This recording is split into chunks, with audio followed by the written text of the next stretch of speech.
Have you ever wondered how many Pokémon were designed but never made it into the games? Tonight, we're exploring cut Pokémon facts from every generation. Hundreds of designs that were left behind during development. Let's begin where the franchise itself began, back in the early days of Generation 1. The original Pokémon Red and Green games, released in Japan in 1996, introduced the world to 151 Pokémon. That number became iconic, almost sacred to fans of the original games. But that number could have been very different. In fact, according to Ken Sugimori, the series' longtime art director and chief monster designer, it was almost guaranteed to be different.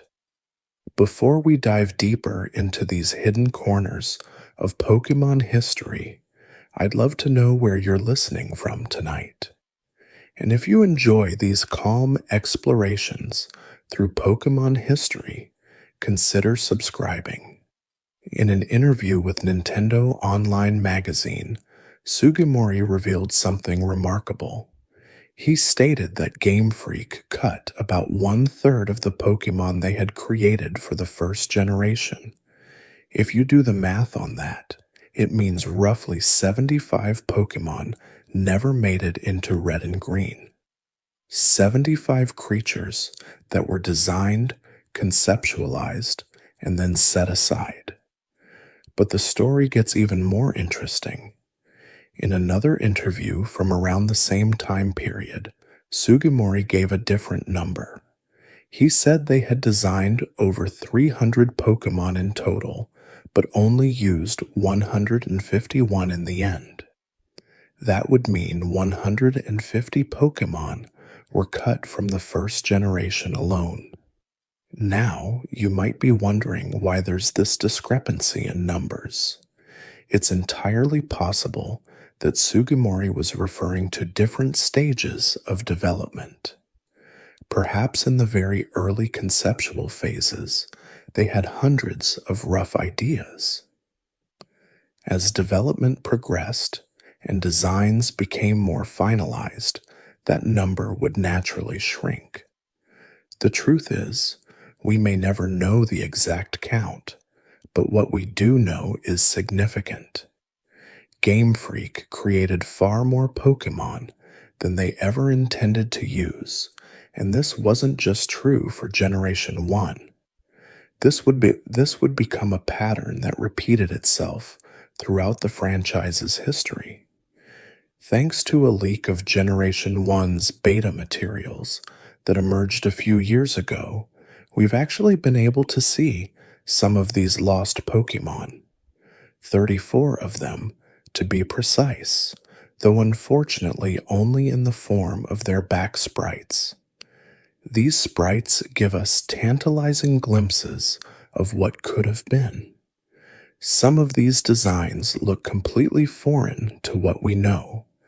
Others bear striking resemblances to Pokémon that would appear in later generations, suggesting that Game Freak has a habit of revisiting old ideas, dusting them off, and giving them new life years or even decades later. One of the most famous cut Pokémon from Generation 1 is Gorochu. This Pokémon was revealed in a Japanese newspaper interview in 2018, and it sent waves through the Pokémon community. Gorochu was planned to be Raichu's evolution, a third stage in the Pikachu evolutionary line. Ken Sugimori designed it with large fangs and 2 horns, making it appear more aggressive and powerful than its pre-evolutions. The name itself is a combination of Goro Goro, which is Japanese onomatopoeia for thunder, and Chu, the sound mice make. It was meant to be the ultimate evolution of Pikachu's line, a fearsome electric type that would have given the family a 3-stage evolution similar to the starter Pokémon. But Gorochu never made it into the games. The reason? Cartridge space limitations.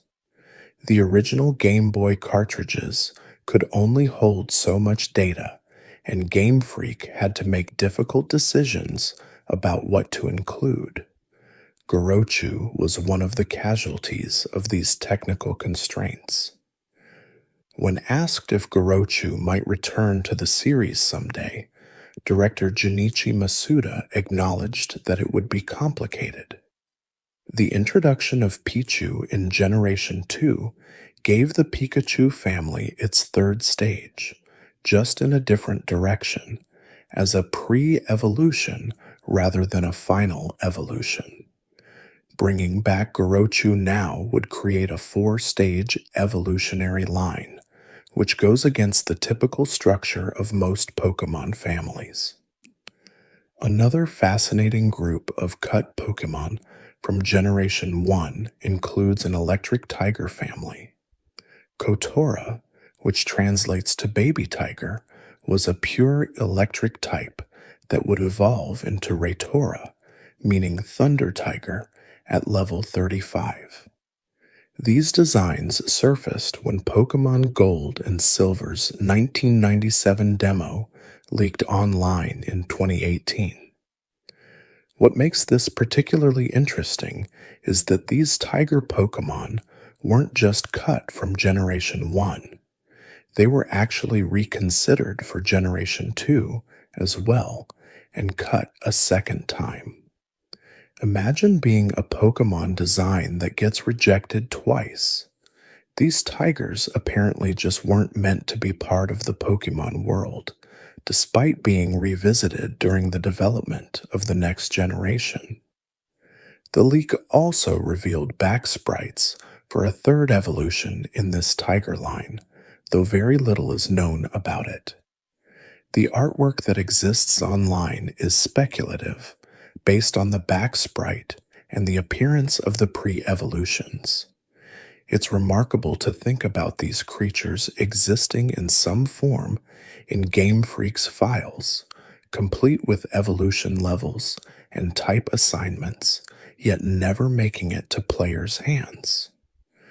Generation 1 also had plans for various pre-evolutions that never materialized. There's evidence of a baby Pokémon that would have evolved into Meowth. This creature, known among fans who study beta content as Kanya, was a normal type that would have evolved into Meowth at level 14. The design is remarkably cute, perhaps even cuter than Meowth itself, which might have been part of the problem. Sometimes a pre-evolution can overshadow its evolution in terms of popularity and design appeal, creating an awkward situation where the later form feels like a downgrade. Game Freak likely wanted to avoid this dynamic. Speaking of pre-evolutions, there were several others planned for Generation 1 that didn't make the cut. Beta sprites reveal the existence of baby forms for Vulpix, Growlithe, Ponyta, Grimer, and several others. These weren't just rough concepts, they were far enough along in development to have actual sprite work done. Yet for reasons we can only speculate about, they were removed before the game's release. Perhaps Game Freak felt that having too many baby Pokémon would dilute the concept, or maybe they were concerned about bloating the Pokédex with pre-evolutions that didn't add much gameplay value. One particularly intriguing cut Pokémon from the Generation 1 era is a design that bears some resemblance to what would later become Girafarig. There was a Pokémon in the beta files that had two heads, playing with the concept of duality and the question of which head is dominant. This design would eventually be refined and introduced in Generation 2 as Girafarig, but the original concept was quite different. The beta version had a more pronounced contrast between the two heads, with the tail head being almost as large and detailed as the main head. The development process for these early games was fascinating because Game Freak was essentially inventing the template for what a Pokémon should be. They were figuring out the rules as they went along. Should Pokémon have distinct personalities reflected in their designs? How cute is too cute? How monstrous is too monstrous? What types of animals and creatures should serve as inspiration? These weren't questions with obvious answers, and the cutting room floor became littered with designs that pushed too far in one direction or another. Ken Sugimori has mentioned in interviews that in the very early stages of Pokemon's development, the creatures were much more dinosaur-like. This was before they had even conceived of the type system. Sugimori's early designs reflected his love of kaiju from Godzilla movies and the Ultraman series. These were brutish, intimidating creatures that looked more at home in a monster movie than in a game about befriending creatures. It wasn't until later in development that Game Freak brought in Atsuko Nishida, who had a talent for cute designs. Nishida would go on to create Bulbasaur, Charmander, Squirtle, and most famously, Pikachu. Her influence helped balance out the roster and created the mix of cute and cool that defines Pokémon to this day. Now, let's move into Generation 2, because this is where the story of cut Pokémon becomes almost overwhelming in its scope. Pokémon Gold and Silver represent the holy grail of cut content. More information about scrapped designs has emerged from these games than from any other generation, and what we've learned is staggering. In a July 2000 issue of Nintendo Power Magazine, Ken Sugimori was interviewed about Pokémon Gold and Silver and the new Pokémon that were being introduced. When asked about the development process, Sugimori revealed that they had come up with several hundred new Pokémon, but most of them got cut during development. Several hundred. Let that sink in for a moment. The final version of Gold and Silver introduced exactly 100 new Pokémon.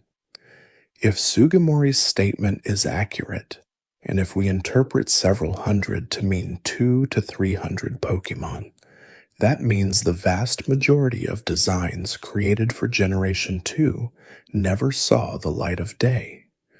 This makes sense when you consider the constraints Game Freak was working under.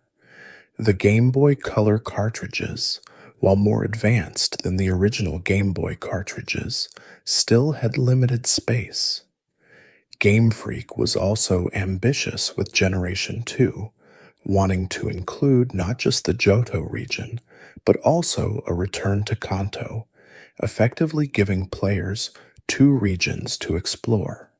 This meant they needed space for maps, trainers, items, and all the data for the original 151 Pokémon, in addition to the new ones. Something had to give, and what gave was a massive amount of planned Pokémon designs. The Space World 1997 demo, which leaked online in 2018, gave us our first real look at what Gold and Silver might have been. This demo was showcased at Nintendo's Space World trade show in November 1997, a full 2 years before the games would be released in Japan. The demo contained data for 251 Pokémon, the returning original 151 plus 100 newcomers. While only a handful were obtainable through the demo itself, all of them had front and back sprites, names, and typing information in the game's code. What's remarkable about these Space World Pokémon is how different many of them are from what we eventually got. The Fire-type starter for Generation 2 in this demo wasn't Cyndaquil, it was a bear cub Pokémon named Hanaguma. This little bear would evolve into a larger bear, and then into an even larger bear, with fire-based features. The design was charming in its own right, but for whatever reason, Game Freak decided to scrap the entire line and start over with the Cyndaquil family. Was it because there was already Teddiursa and Ursaring filling the bear niche? We can only speculate. The water-type starter in the Space World demo was equally different. Instead of Totodile, players would have chosen Kurusu, a creature that resembled a baby plesiosaur. This Pokémon would evolve through several stages, eventually becoming a seal-like creature. Again, the design was abandoned, and Totodile's family was created to replace it. Only Chikorita, the grass-type starter, survived relatively intact from the demo to the final game, though even it went through some design refinements. If you're still with me on this journey through Pokémon's hidden history, you're probably starting to realize just how much was left behind. And we're only scratching the surface of Generation 2. These cut designs represent countless hours of work from talented artists and designers, creatures that were given types and stats and evolution methods only to be shelved in favor of different approaches. One of the most interesting categories of cut Pokémon from Generation 2 is the abundance of baby Pokémon that were planned. The Space World demo reveals that Game Freak initially wanted baby forms to be a much bigger part of the game. There were baby versions of Vulpix, Tangela, Goldeen, Paras, Doduo, Ponyta, Grimer, Growlithe, and Meowth. Some of these designs are absolutely adorable, little miniature versions of familiar Pokémon that would have given players more reason to engage with the breeding mechanics that Gold and Silver introduced. But Game Freak ultimately decided to scale back on baby Pokémon significantly. In the final version of Gold and Silver, only a handful of baby Pokémon exist: Pichu, Cleffa, Igglybuff, Togepi, Tyrogu, Smoochum, Illakid, and Magby. That's just 8 baby Pokémon in total. Compared to what was planned, this is a dramatic reduction. The developers likely realized that baby Pokémon, while cute, don't add much to the gameplay experience. They're weaker than their evolutions by definition, and obtaining them requires breeding, which was a new and somewhat complex mechanic that not all players would engage with. Having too many baby Pokémon might have felt like padding, creatures that existed just to exist rather than filling a meaningful role in the game. The Space World demo also reveals some fascinating alternative evolutions. Pinsir, which has always been somewhat overlooked compared to its counterpart Scyther, was planned to receive an evolution. This would have helped balance out the 2 bug-type Pokémon, giving them both 2-stage evolutionary lines.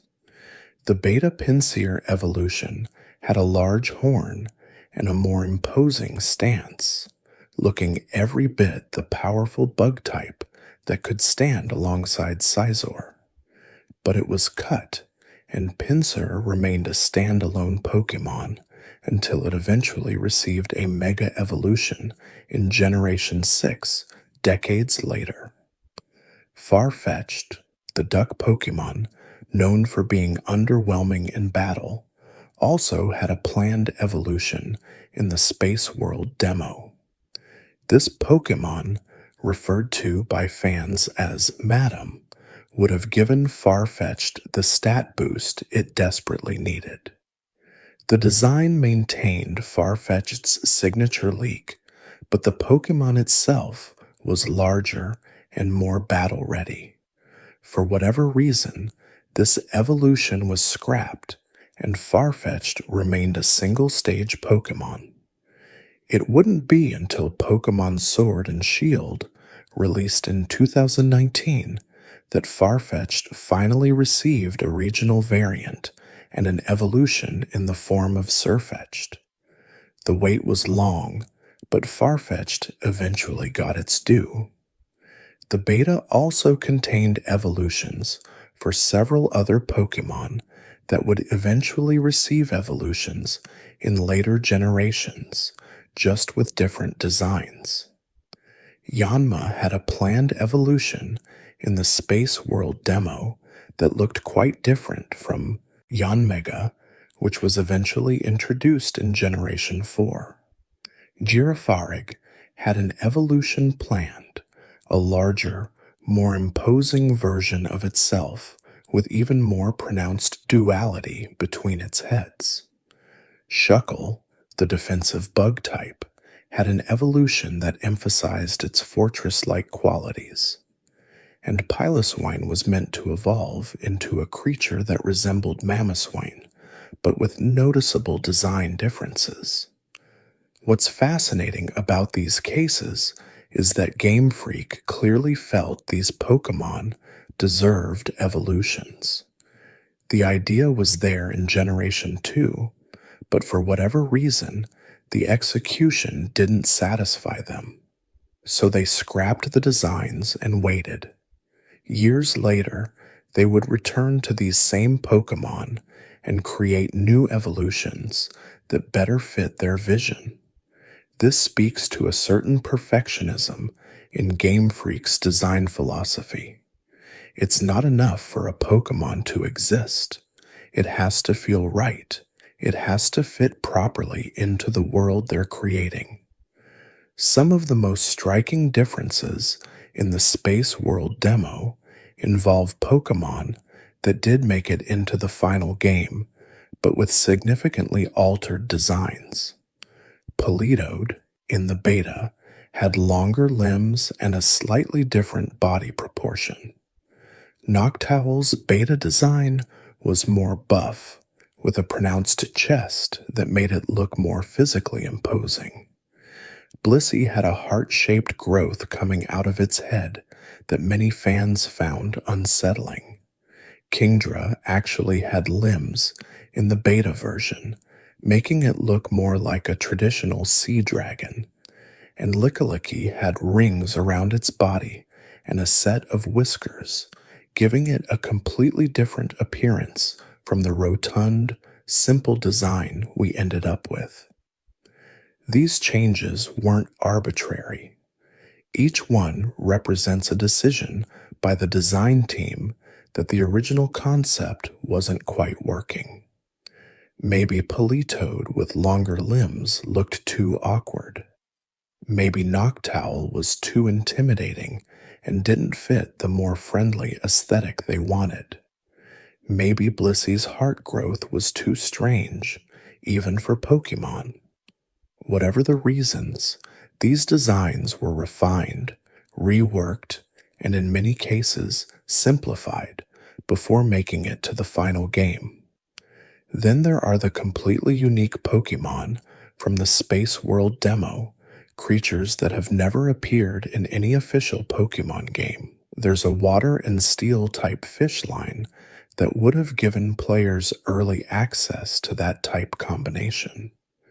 The line started with Sunmola, a small fish, evolved into Anchorgay, a shark with an anchor for a tail, and then into Grotess, an eel-like creature. The water and steel typing wouldn't appear in the main games until Empoleon in Generation 4, making this cut evolutionary line feel ahead of its time. There's also a Pokémon that would have been a water and fire dual type, a combination so rare that only the mythical Pokémon Volcanion currently possesses it. This Pokémon, known among beta enthusiasts as Bomushika, looked like a seal with a burning ball on its head. The concept is wild and imaginative, exactly the kind of creativity that makes Pokemon designs memorable, yet it was cut, and we were left waiting until Generation 6 for a water and fire Pokemon to exist at all, and even then, it was relegated to mythical status, making it unavailable for most players. The demo reveals several ghost Pokemon that never made the cut, including one that strongly resembles what would later become Ghastly and Haunter's designs. There's Twins, a dual dark and normal type Pokemon that appeared to represent some kind of good and evil split. This little creature looked like conjoined ghostly orbs surrounded by a strange pink fog. What makes Twins particularly interesting is that it was apparently the pre-evolved form of a beta Girafarig design. The connection between ghostly twins and a two-headed giraffe is unclear, but it suggests that Girafarig's duality concept went through several different interpretations before settling on the design we know. One of the most talked about revelations from the Space World demo is the confirmation of an old fan theory. For years, players had speculated about the creature that bites Slowbro's tail. In the beta files, this creature exists as its own Pokémon. It wasn't just a part of Slowbro's design, it was intended to be a separate species that formed a symbiotic relationship with Slowpoke. The fact that this was confirmed to be true, at least during one stage of development, sent waves through the Pokémon fan community. There's also a Pokémon that appears to be based on a voodoo doll, complete with pins stuck through its body. Dark type didn't exist in Generation 1, so this Pokémon likely would have been part of the new dark typing introduced in Generation 2. The design is unsettling in the best way, capturing that slightly eerie aesthetic that dark types often embody. Yet it was cut, perhaps deemed too disturbing for the audience Game Freak was targeting. An electric tiger line, different from the Kotora line mentioned earlier, also appears in the demo. Then there are designs that seem to prefigure Pokémon from later generations. There's a creature that looks remarkably similar to Gorobus, which wouldn't debut until Generation 3. There's what appears to be an early version of Chimecho. There are designs that resemble Burmy and Mothim from Generation 4, and there's even a Pokémon that looks like it could be a prototype of Fennekin from Generation 6. This raises an interesting question about Game Freak's design process. When we see a new Pokémon in a later generation that bears resemblance to a cut design from years earlier, is it a coincidence? Is it parallel evolution in the creative process where designers independently arrive at similar concepts? Or is Game Freak intentionally revisiting their archive of cut designs, pulling out concepts they liked but couldn't make work at the time, and giving them another chance? The evidence suggests it's a combination of all three. Sometimes it's purely coincidental. Sometimes designers consciously reference old concepts, and sometimes the resemblance is more superficial than substantial, with the only connection being a shared source of inspiration, like both designs being based on the same type of animal or mythological creature. A later leak from 2020 revealed even more Generation 2 cut content. This leak, sometimes referred to as the 1999 demo, showed Pokémon at various stages of completion. Some sprites were fully realized, while others were clearly placeholder images. Larvitar appeared as a smooth blob without its characteristic rocky exterior. Forretress was just a big red Pineco. Wobbuffet was literally a white blob with eyes. These placeholder sprites give us insight into how Pokémon designs evolve during development. They start with rough concepts, basic shapes and ideas, and gradually get refined and detailed until they reach their final form.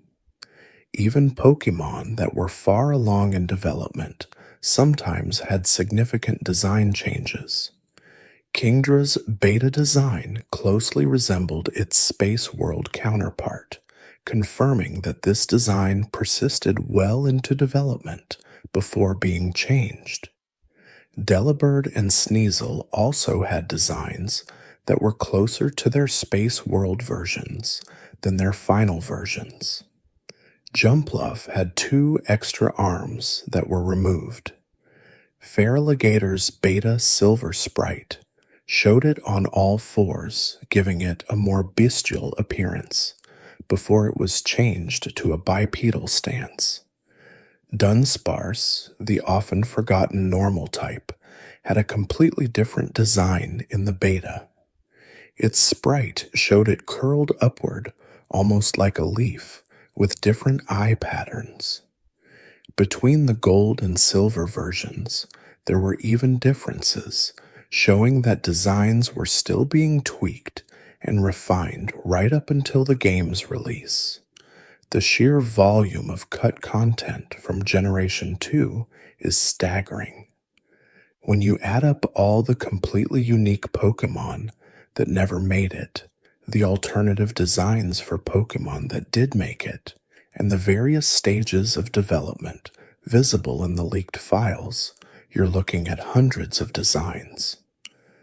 Ken Sugimori's statement about creating several hundred Pokémon for Generation 2 is clearly accurate. The cutting room floor for gold and silver is less of a floor and more of a warehouse.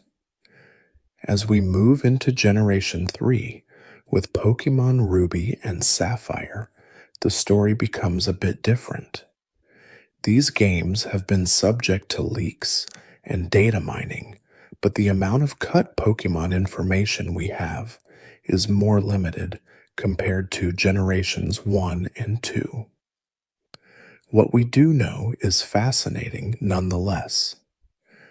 According to file structure analysis of Ruby and Sapphire's internal data, there are 25 unused Pokémon slots between Celebi and Trico. These slots once contained data, but by the time the games were released, most of that data had been replaced or removed. What remains are fragments, typing information, egg groups, catch rates, the actual names, and complete stats that these slots once held are gone, replaced by the names of Unknown's alternate letter forms and placeholder stat spreads. Based on what does remain, researchers have been able to determine that these slots once contained Pokémon numbered 371 through 410 in the internal sprite order. Some of these had typings assigned, while others apparently never got beyond having normal type as a placeholder. The fact that these slots exist at all tells us that Ruby and Sapphire, like the games before them, went through significant cuts during development. In 2007, Junichi Masuda revealed in a Nintendo Power interview that there was a sea slug Pokemon they weren't able to put in Ruby and Sapphire, but were able to include in Diamond and Pearl. This is almost certainly a reference to Shellos and Gastrodon, which both exist in Diamond and Pearl's internal data with different designs than what we see in the final game. Shellos's beta sprite is pink and appears to combine design elements from both its West Sea and East Sea variations. Gastrodon's beta sprite is brown and looks like its West Sea variation, but with more rock-like protrusions on its body. The fact that these Pokemon were planned for Generation 3, but held back for Generation 4, shows how Game Freak sometimes plays the long game with their designs. They don't necessarily see cut content as failed content. It's more like a library they can draw from when the timing is right. Ruby and Sapphire's beta materials also reveal cut Pokédex entries and categories for 15 Pokémon that never made it to the final game. We don't have sprites for these, but we do have their conceptual identities preserved in text form. There was the Blackstone Pokemon, the Foster Pokemon, the Everlasting Summer Pokemon, the Shrub Pokemon, the Spirit Pokemon, the Small Oni Pokemon, the Water Moss Pokemon, the Hawk Pokemon, the Flower Pokemon, the Scale Pokemon, the Sightseeing Pokemon, the Lottery Pokemon, the Archaeopteryx Pokemon, the Dragonfly Pokemon, and the Red Spider Lily Pokemon. Each of these titles gives us a glimpse into what the Pokemon might have been. The Archaeopteryx Pokemon, for instance, would likely have been based on the famous transitional fossil, perhaps serving as another fossil Pokemon option. The Lottery. Pokemon sounds like it could have had some kind of chance-based ability or mechanic. The Red Spider Lily Pokemon might have been grass type, possibly with some darker associations, since red spider lilies are often connected to death and the afterlife in Japanese culture. Evolution data from the Ruby and Sapphire leaks also reveals that Torkoal was planned to have a pre-evolution at some point. This makes sense from a game design perspective.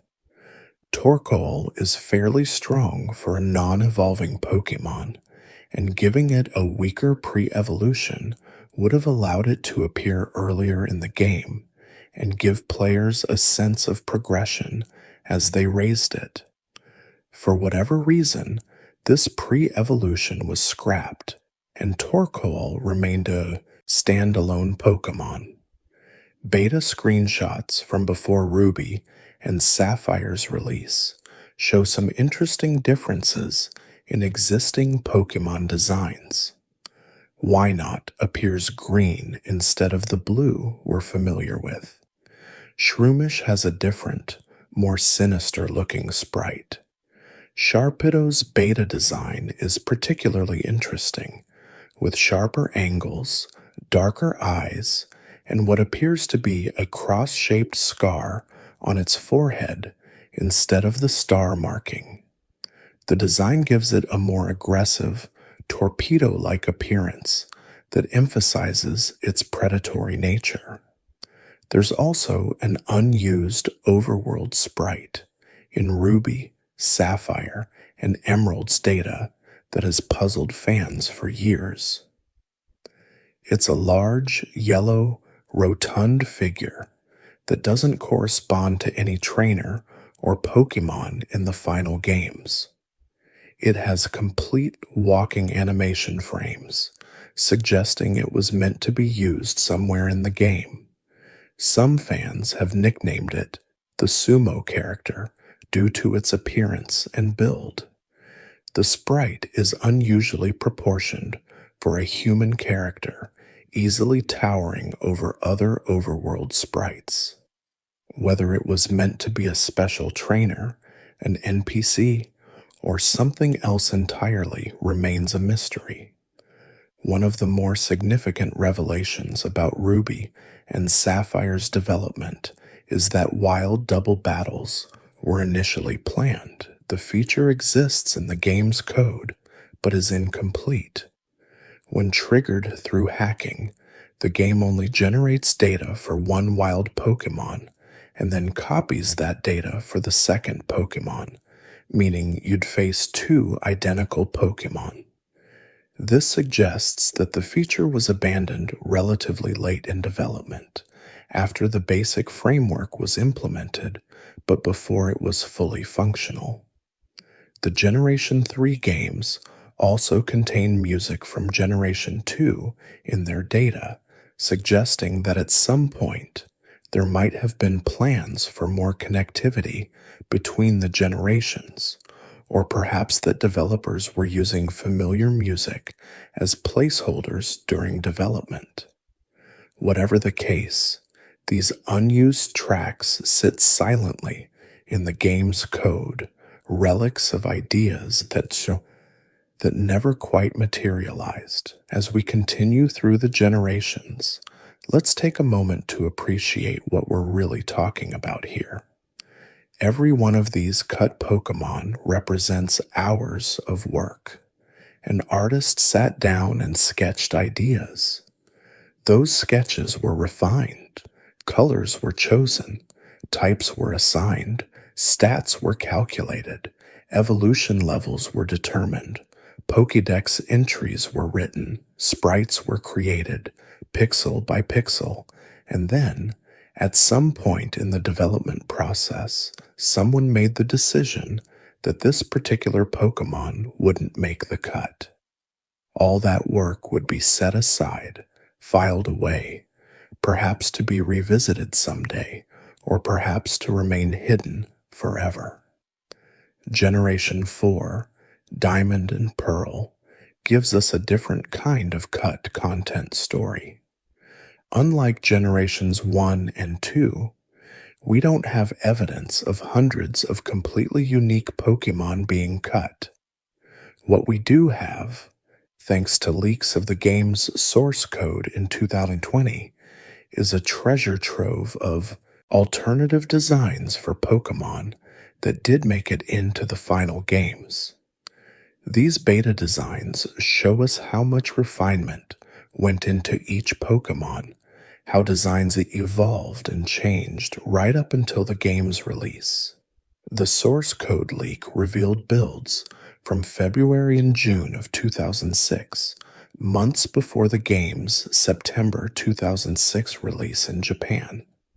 These builds contain sprites for all the Generation 4 Pokémon, and while many look similar to their final versions, a significant number have notable differences. What's particularly interesting about the Diamond and Pearl leaks is the revelation of extensive gender differences that were planned but ultimately cut. The leaked sprites show that Game Freak was originally planning to give almost every Pokémon unique attributes based on their gender. Many of these differences were subtle. Female Bulbasaur had larger spots than their male counterparts. Female variations of the Cyndaquil family had darker snouts. Most starter Pokémon exhibited small differences between genders, which might have created some controversy if they'd made it to the final game. Players who received a starter of one gender might have felt disappointed if they preferred the design and elements of the other gender, and there would have been no way to change it without restarting the game. Some of the gender differences were much more pronounced, particularly among bug types. Scyther's female had an enlarged abdomen, which actually did make it into the final game, but many other differences were removed.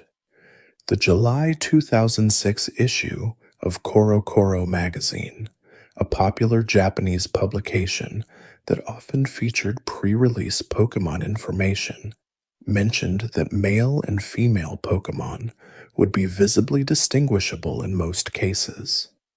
The magazine stated that most female Pokémon would be smaller or would have reduced or lacking physical features. This aligns with what we see in the leaked sprites, suggesting that gender differences were a significant focus during Diamond and Pearl's development. However, between June and the September release, Game Freak scaled back these differences dramatically.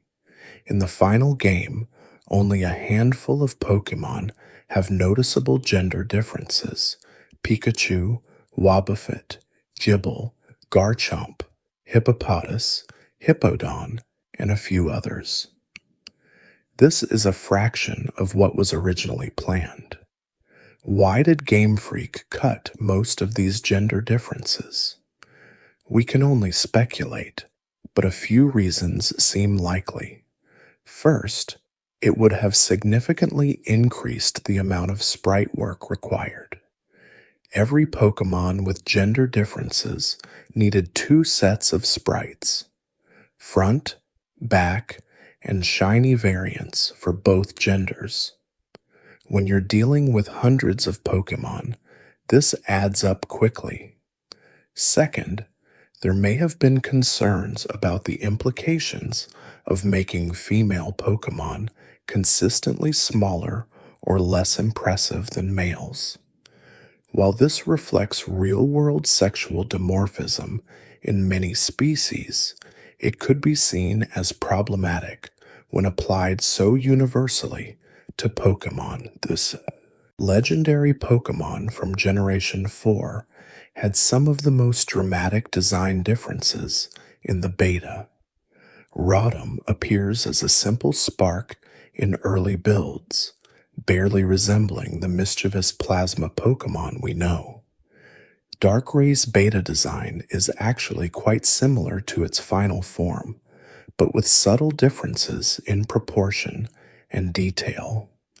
Shaman's beta sprite looks noticeably different, and Arceus, the god Pokémon itself, appears draped in a foggy shadow with orange circles for eyes, a far cry from the horse-like divine being we eventually got. Perhaps most dramatically, Giratina was completely different in early builds. The beta Giratina was named Chimeran, which is similar to the Japanese word for chimera, and it looked like an amalgamation of different creatures. This makes sense thematically, a chimera being a creature made up of parts from various animals. The final Giratina design moved away from this concept towards something more draconic and ghostly, better fitting its role as the denizen of the distortion world. The Garchomp evolutionary line shows significant color and design differences in beta sprites. The family's coloration was different, and various design elements were altered before the final release. Rampardos was much chunkier in its beta form, with proportions closer to Cranidos before being slimmed down and refined. Bronzong appeared to have more prominent arms, as if it wanted to give hugs.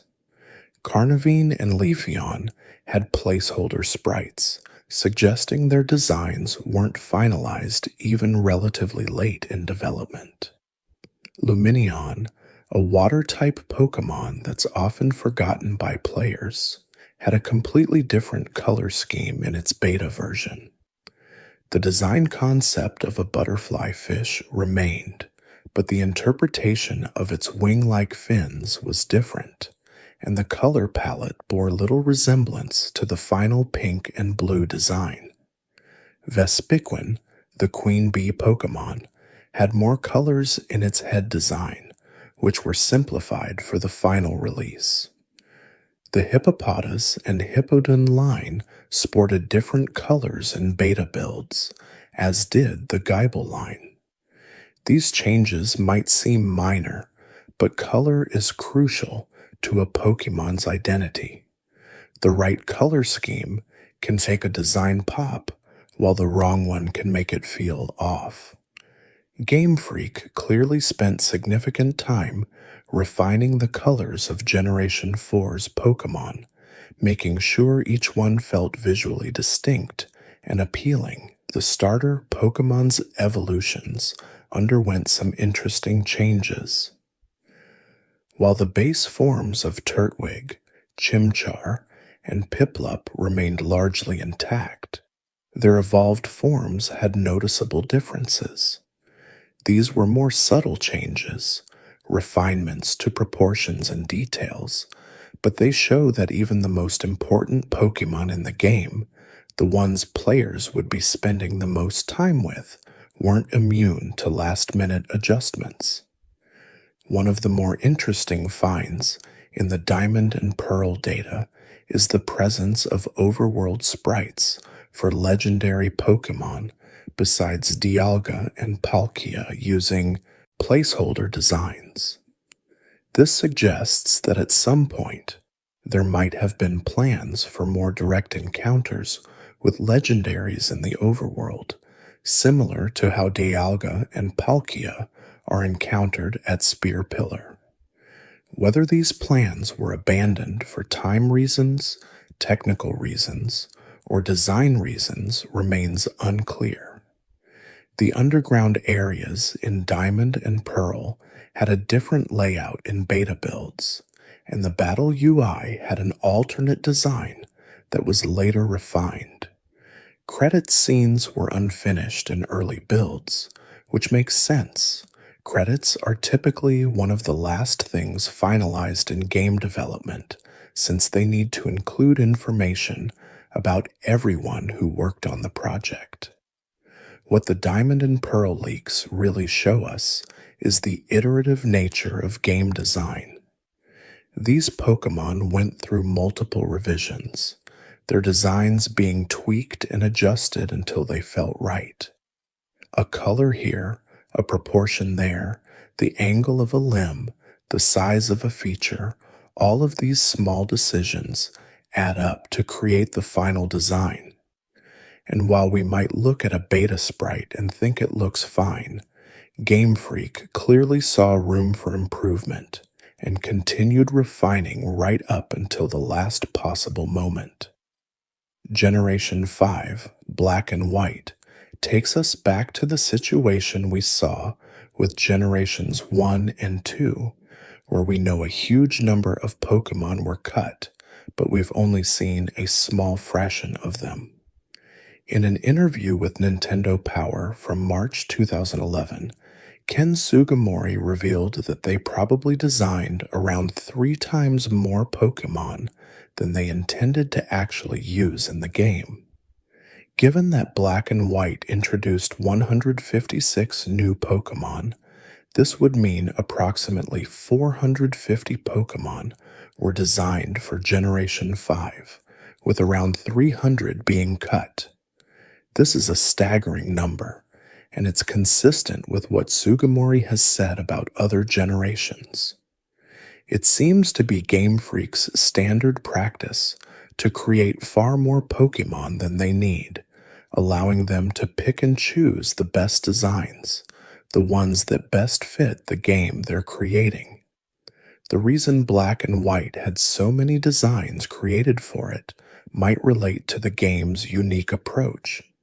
Generation 5 was the first generation since Generation 1 to feature only new Pokémon until after the main story was completed. Previous generations had mixed new Pokémon with returning favorites, but Black and White wanted to recapture that sense of discovery that came with the original games. To do this effectively, they needed a full ecosystem of Pokémon, enough variety to fill every niche and keep exploration feeling fresh. This ambitious goal required a massive pool of designs to draw from. Thanks to interviews translated by historian Dr. Lava, we know about several specific cut Pokemon from Generation 5. Carablast was originally going to have a different evolution, one that existed before the concept of it stealing Shelmet's shell was introduced. There was a family of snail Pokemon that were going to be Carablast's original counterpart, filling the role that Shelmet eventually took. We don't know how many Pokemon were in this snail line, but it's reasonable to assume it was a two-stage line to match Carablast. The Petalil family was originally planned to be a three-stage evolutionary line, but one stage was cut during development.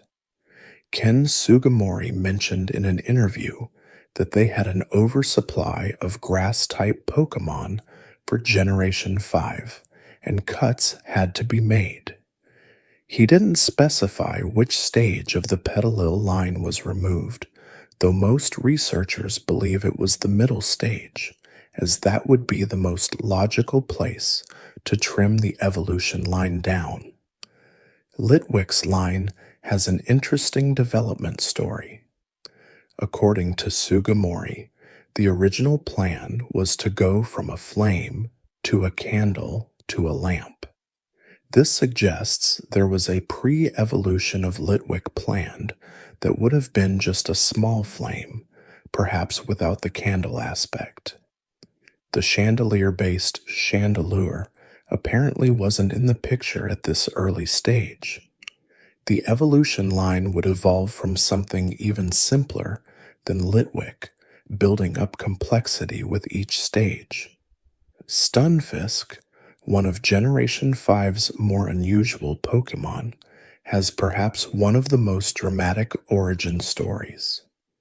According to an interview, Stunfisk was originally designed to be a blue goosefish and was supposed to be water and electric type.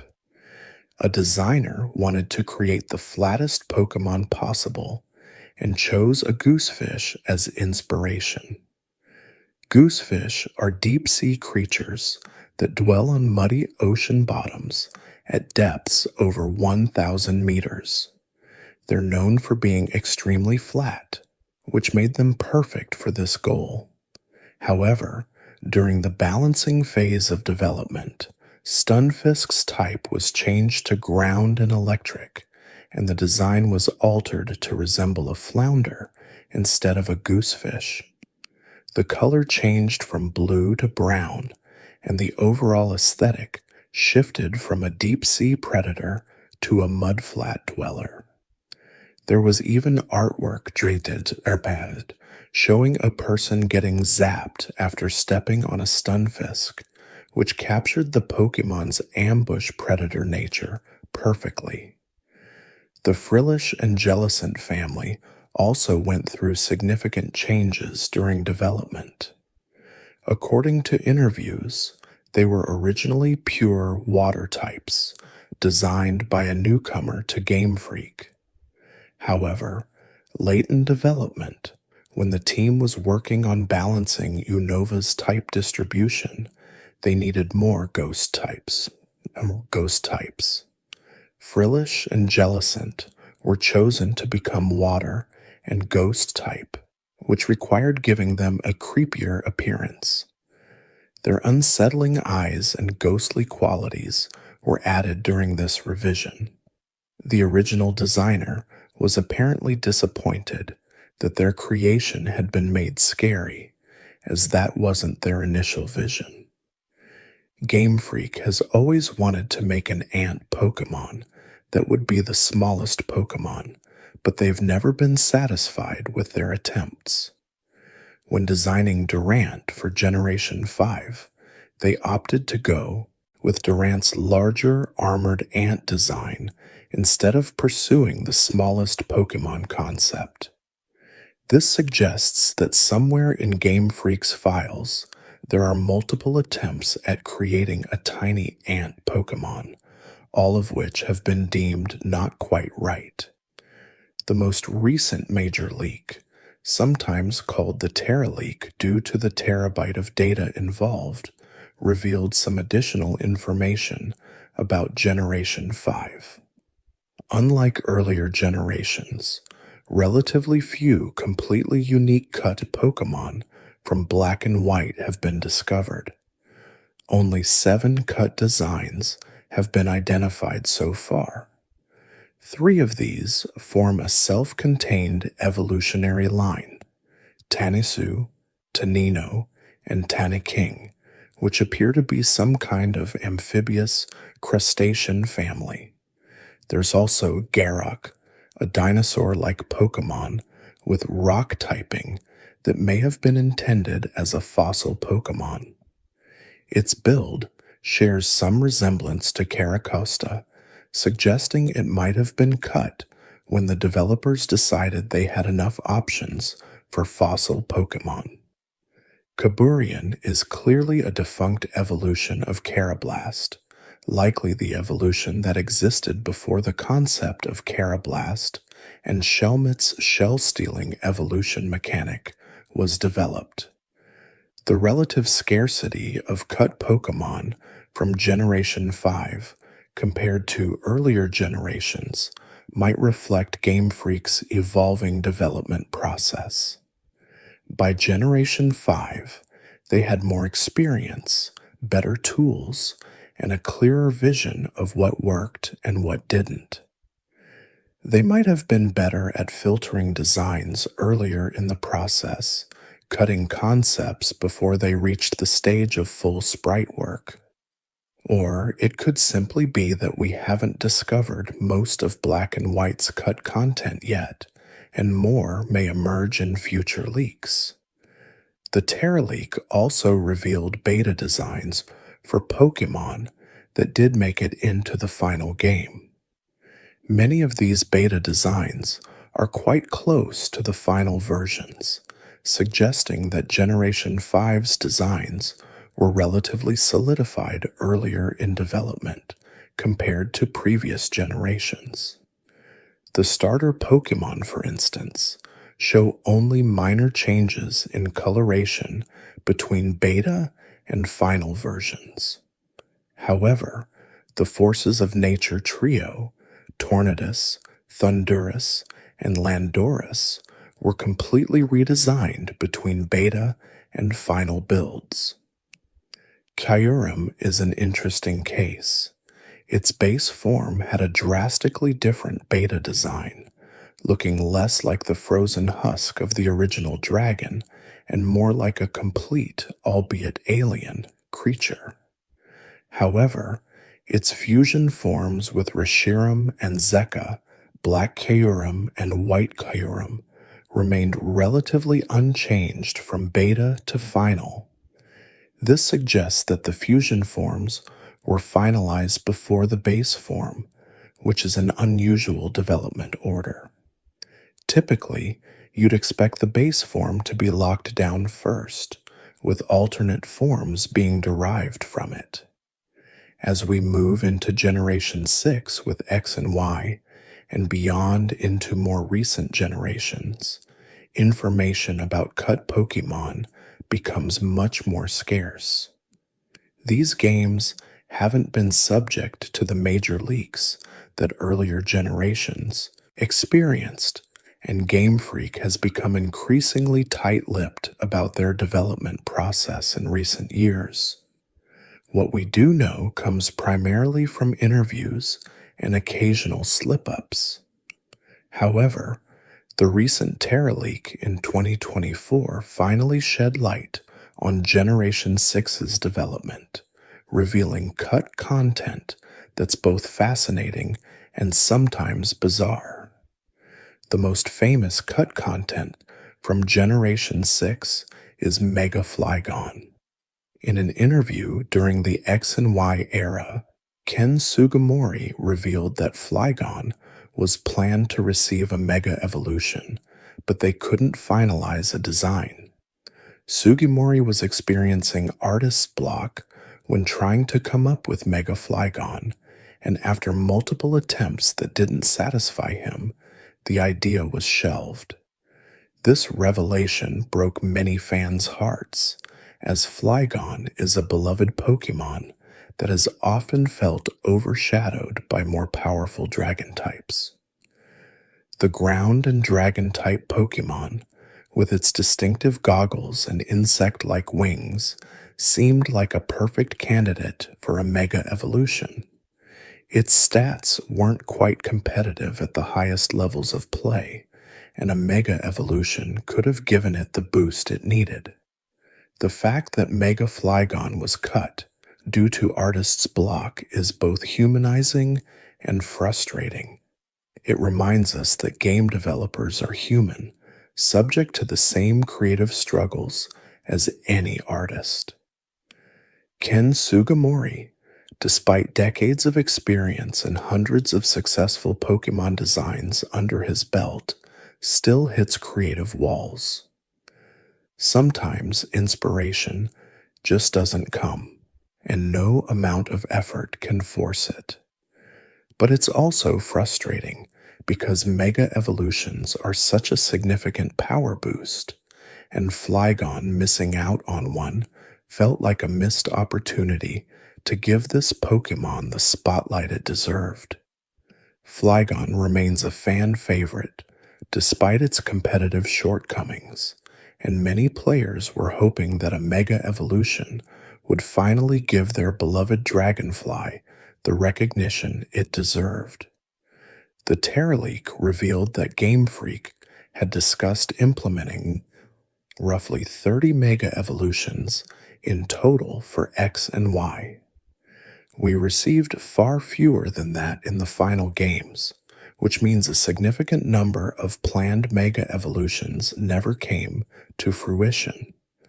Besides Mega Flygon, one of the most talked about cut mega evolutions is Mega Jinx. Concept art for Mega Jinx emerged from the leaks, showing a design that retained the humanoid form of the original but with longer blonde hair and a shimmering blue and white dress that gave it an almost regal appearance.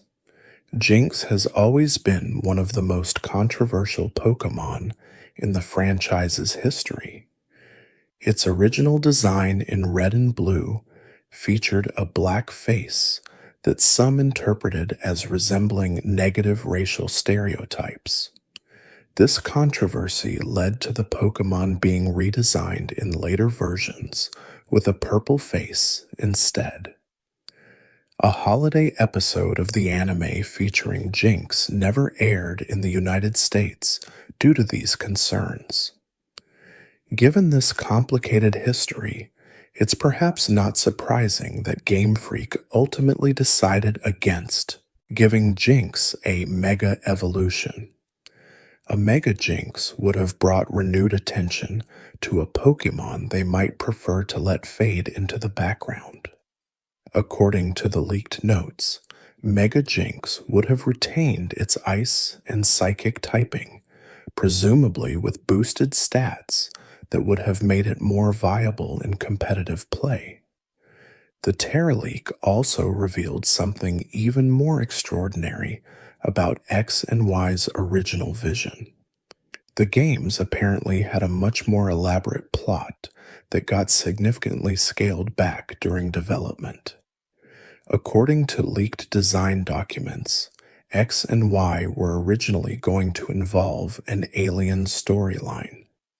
The version legendaries, Xerneas and Yveltal, were planned to be alien superweapons. Team Flare, the villainous team in the final game, was originally conceived as a group of aliens posing as humans attempting to take over the Kalos region. The character Lysandra, who serves as Team Flare's leader in the final game, was originally intended to be something far stranger.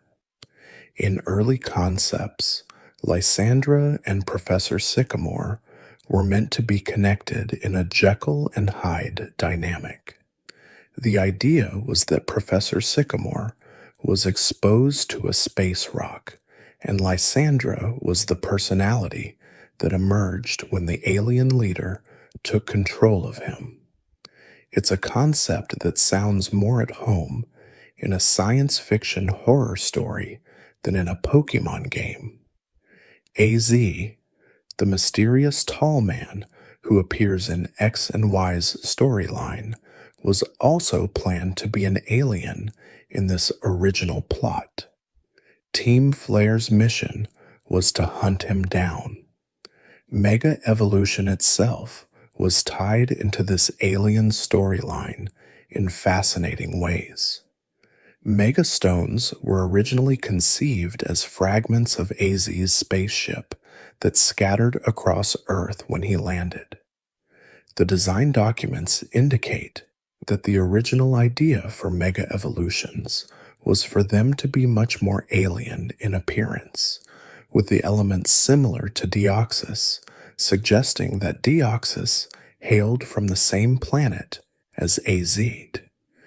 This alien concept would explain some of the stranger aspects of Mega Evolution that made it into the final game. Some Pokédex entries for Mega Evolved Pokémon mention that the transformation causes them pain or drives them into an uncontrolled rage. Mega Salamence's Pokédex entry states that it went crazy with joy and can no longer control itself. Mega Tyranitar becomes so violent that it can't even follow orders. This berserker quality could have been meant to represent the corrupting influence of alien energy, a viral infection from space that enhances power but at a psychological cost.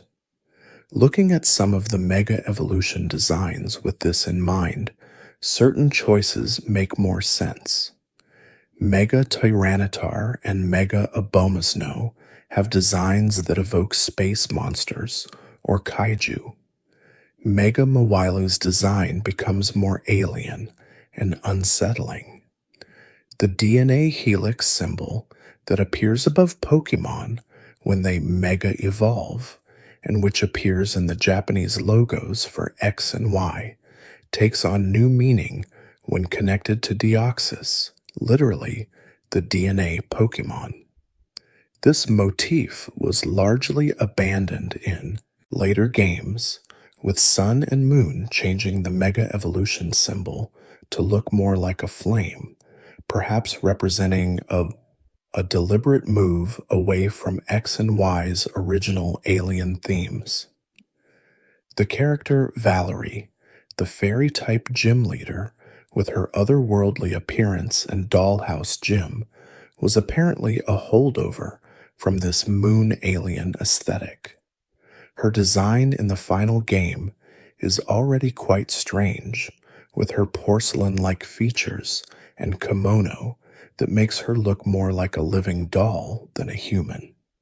In the context of the alien plot, her design makes more sense, as she would have been intentionally designed to look otherworldly. So what happened to this elaborate alien plot? According to the information that's emerged, X and Y were rushed to meet a 2013 release date, and this led to many plot elements, areas, and features being downplayed or cut entirely.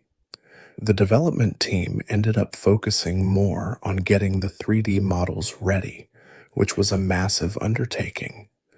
Pokémon X and Y were the first main series games to use full 3D graphics, and every single Pokémon needed a 3D model created. That's over 700 Pokémon when you include all the forms and variations, each needing to be modeled, textured, and animated. This was an enormous amount of work, and it ate up development time that might otherwise have gone to fleshing out the story. Beyond the time constraints, The alien plot was apparently deemed too weird and was scaled back in favor of more mystical elements. The decision makers at Game Freak or the Pokémon Company were hesitant about taking the franchise in such a dramatically different direction. Pokémon has always had science fiction elements, certainly. There are artificial Pokémon like Porygon and Mewtwo. Space Pokémon like Clefairy were said to come from the moon, and Deoxys itself is an alien. But making aliens the central plot point of an entire generation was apparently a step too far.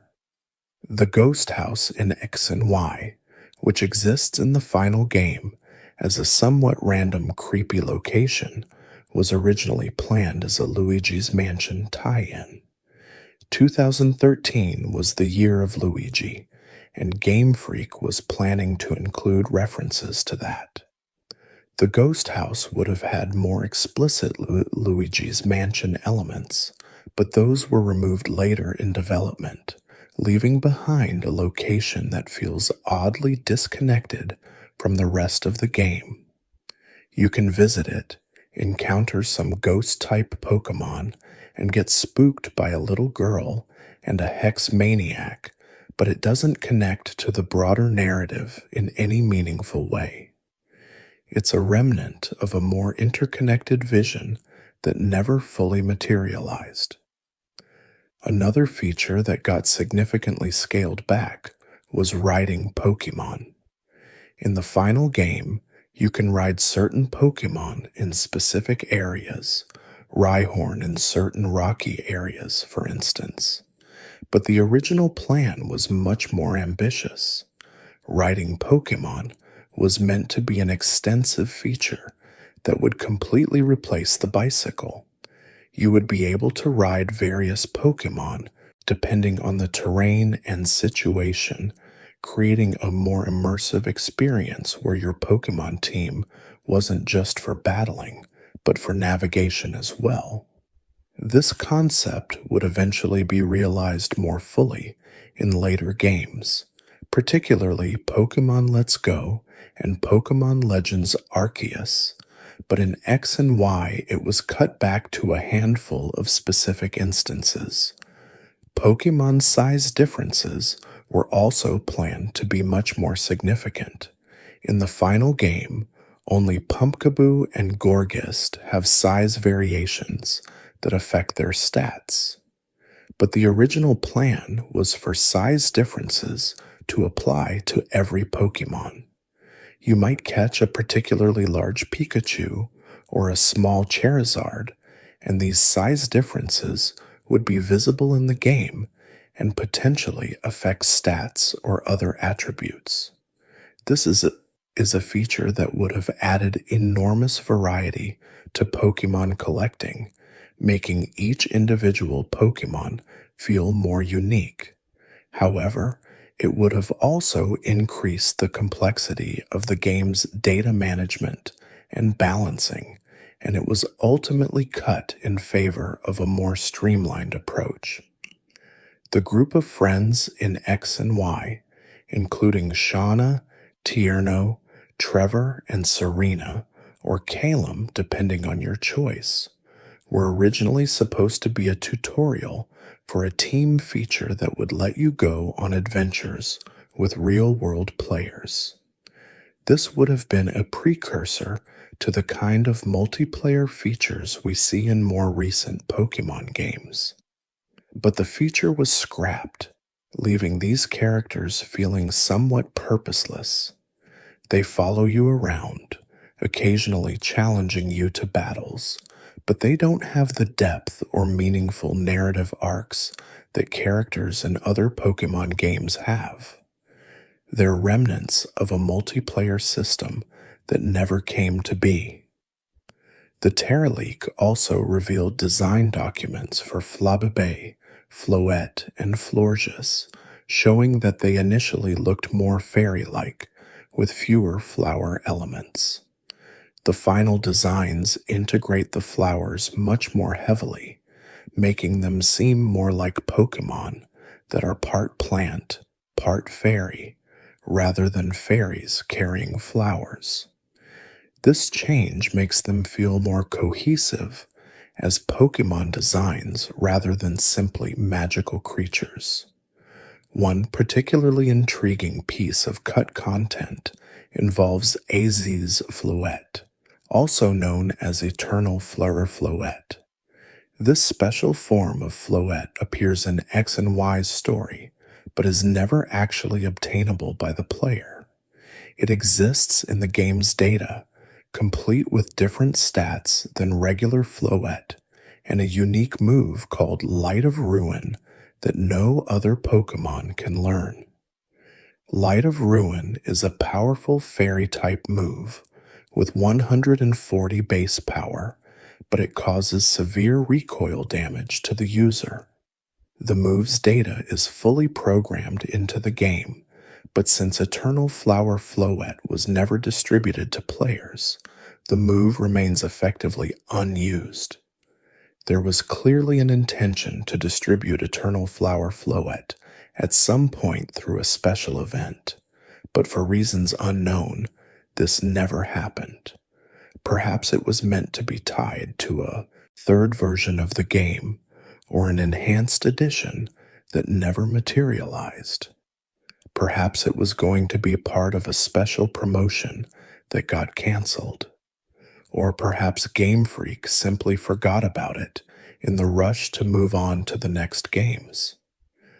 Whatever the reason, Eternal Flower Floette remains one of the most mysterious pieces of unreleased Pokémon content teased to players through the story, but forever out of reach. The internal data for X and Y contains references to concepts called Mew3 and Mew4. These references likely correspond to what would become Mega Mewtwo-X and Mega Mewtwo-Y in the final game. It's interesting that they were initially conceived as separate Pokémon rather than as Mega Evolutions. This suggests that the Mega Evolution concept itself might have evolved during development, starting perhaps as an idea for new forms or related species before crystallizing into the Mega Evolution mechanic we know. Another cut Pokémon from Generation 6 was revealed in an interview with longtime Game Freak developer Hironobu Yoshida. He mentioned that he had been working on a rabbit-based Pokémon with a flower on its nose for X and Y, but it was cut from the game. Someone on the development team questioned why he was designing it, saying it didn't make sense, which led to the design being abandoned. Yoshida reflected that this experience taught him to always think about Pokémon that would make sense in the context of their environment. The rabbit needed a clearer ecological niche or thematic purpose to justify its existence in Kalos. What makes this particularly interesting is Yoshida's track record. He's designed some of the most iconic legendary Pokémon in the series: Celebi, Rayquaza, Deoxys, and Darkrai. With credentials like that, you'd think his rabbit Pokémon would have been given more consideration. But even experienced designers have their ideas rejected, and even sensible-seeming concepts can be deemed not quite right for a particular game. Sometimes a design just doesn't fit the vision for a particular generation, even if it's objectively well crafted. There's also mention in the leaked materials of a fire-eating bird Pokémon that was cut from X and Y. According to the description, this bird would use the fire stored in its body to heat up its skull and headbutt opponents. It's a creative concept that combines fire-type abilities with a physical fighting style similar to how Blaziken combines fire and fighting types.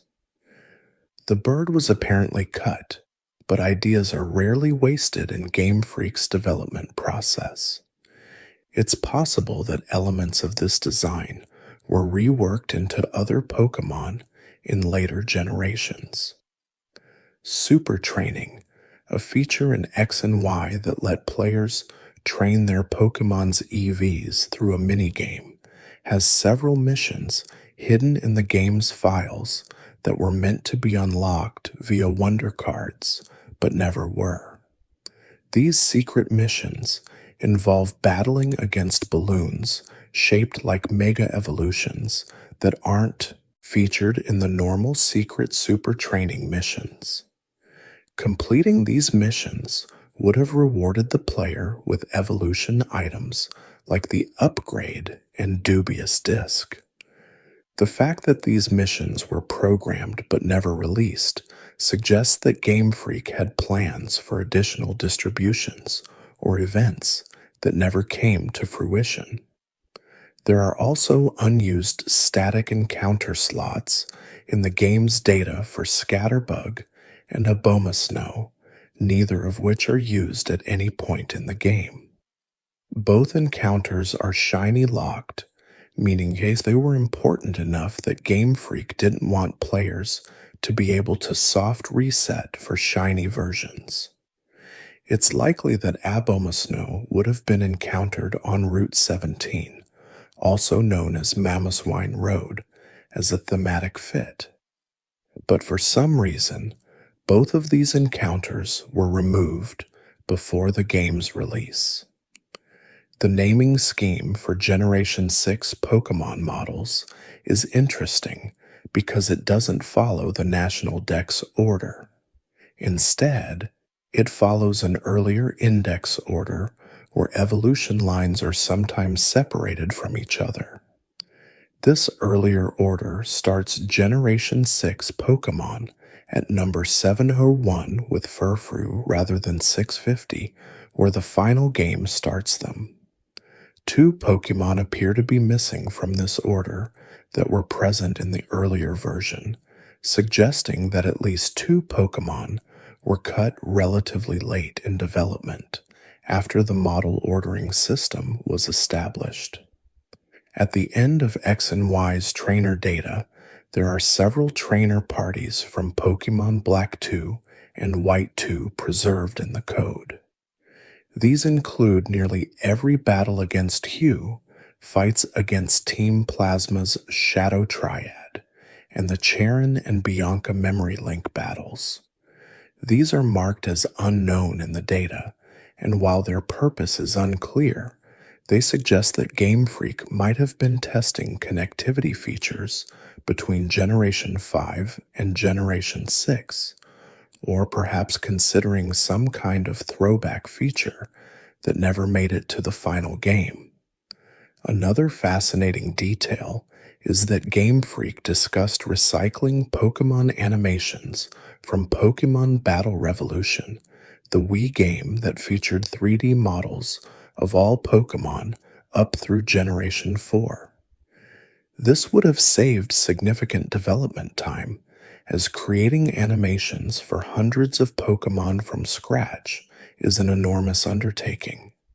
However, they ultimately decided to create new animations for X and Y, likely because they wanted the models and animations to be optimized for the 3DS hardware and art style, rather than simply porting over animations from a different game on different hardware.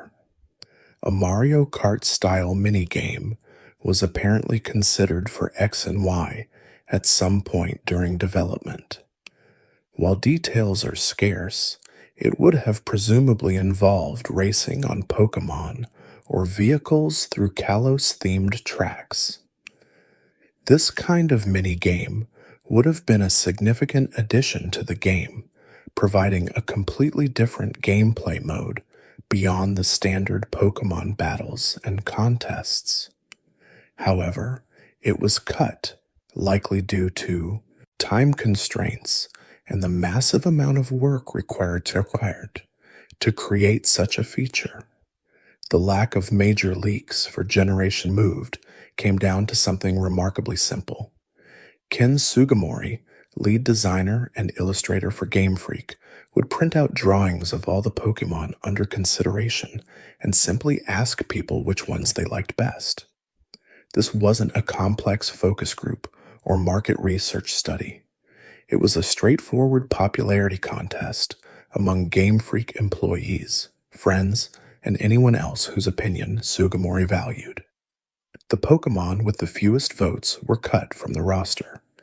Designer Atsuko Nishida later added that they believe players would want more variation in their teams instead of the same Pokémon evolving twice, which led to many three-stage evolutionary lines being reduced to just 2 stages.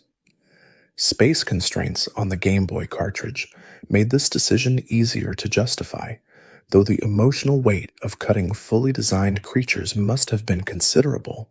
There's something almost archaeological about discovering these lost designs decades later, like finding sketches in an artist's forgotten notebook. The context for these discoveries matters as much as the discoveries themselves. In summer 2018, a private collector contacted Helix Chamber, a preservation group dedicated to documenting Pokemon's first generation, claiming to possess assets dating back to Red and Green's development.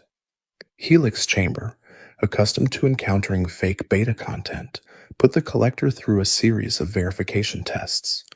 The collector was able to provide information that Helix Chamber knew to be true but wasn't yet in the public record. For example, at the time, Helix Chamber had been working on enhancements to the Kaiju Zukan artwork, and they were the only ones who had seen Kotora in slot 159.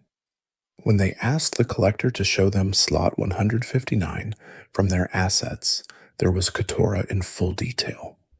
The collector passed every test, establishing the legitimacy of materials that would later be released in February 2019 as the Generation 1 beta assets. The context for these discoveries matters as much as the discoveries themselves.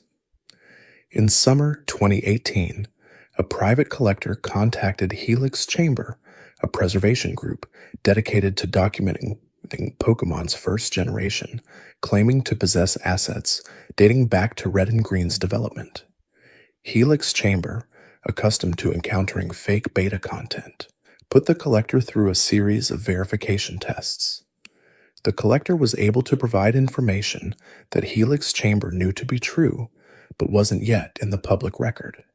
For example, at the time, Helix Chamber had been working on enhancements to the Kaiju Zukan artwork, and they were the only ones who had seen Kotora in slot 159. When they asked the collector to show them slot 159 from their assets, there was Kotora in full detail. The collector passed every test, establishing the legitimacy of materials that would later be released in February 2019 as the Generation 1 beta assets. These assets weren't a complete prototype ROM like the Gold and Silver Space World demo from 1997 that leaked in May 2018. Instead, they were a collection of materials from various builds throughout development, primarily featuring back sprites rather than front sprites due to the collector's terms and conditions. This limitation meant that while researchers could identify many cut Pokémon, their full designs remained partially mysterious, requiring artists to create speculative reconstructions based on the limited visual information available. The back sprites alone, however, revealed an enormous amount about Game Freak's original vision for the Pokémon roster, showing evolutionary families that were planned, designed, and programmed before being removed to make room on the cartridge or to serve the game's balance. The leaks painted a picture of a development process that was far more expansive than anyone realized. What began as Capsule Monsters, the working title before Pokémon was finalized, went through numerous iterations, each adding and subtracting creatures based on technical limitations, design cohesion, and the gut feelings of the team. Some Pokemon were removed early in development, before they were fully programmed. Others made it far enough to have complete stats, movesets, and cry data before being pulled at the last moment. The index numbers tell this story in numerical order, showing which creatures were added first and which came later as the roster expanded toward that original goal of 190 unique species. The most famous cut Pokemon from Generation 1 never appeared in any leaked sprites or prototypes, yet it became one of the most talked about designs in the franchise's history. Gorochu, the third evolution of Pikachu, was revealed not through data mining or leaks, but through a May 2018 interview with designers Ken Sugimori, Atsuko Nishida, and Koji Nishino in Japan's Yomiuri newspaper. When discussing the creation of Pikachu, Nishida explained that the evolutionary line was originally planned to be 3 stages. Pika, from Pika Pika, the Japanese onomatopoeia for glittering or sparkling. Rai, from Raikou, meaning thunder or lightning. And Goro, from Goro Goro, the rumbling sound of an approaching thunderstorm. Nishida described Gorochu in vivid terms that sparked the imagination of fans worldwide. The Pokemon known as Gorochu bared fangs and even had a pair of horns. It was meant to look like a god of thunder, a fearsome creature that represented the full maturation of Pikachu's potential.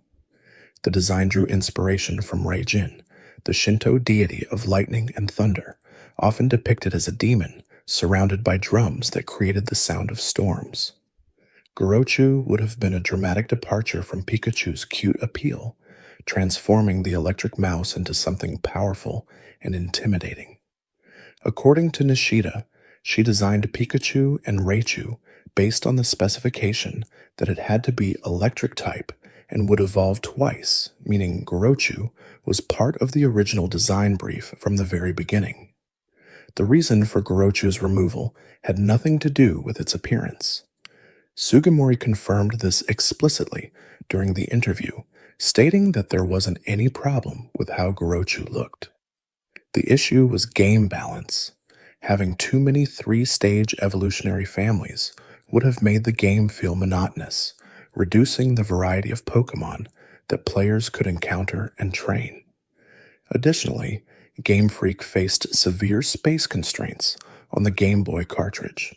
As Koji Nishino explained, they had to save space by taking Pokemon originally designed to evolve twice and making them evolve only once.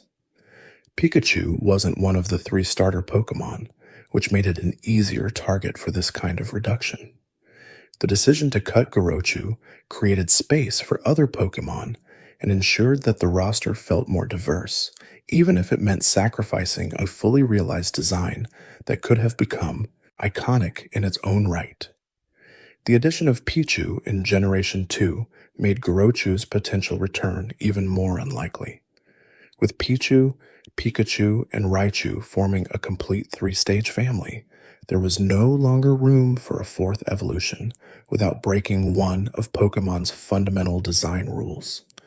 Pokemon games have never featured a 4-state evolutionary line, and introducing one specifically for Pikachu would set a precedent that Game Freak has shown no interest in establishing.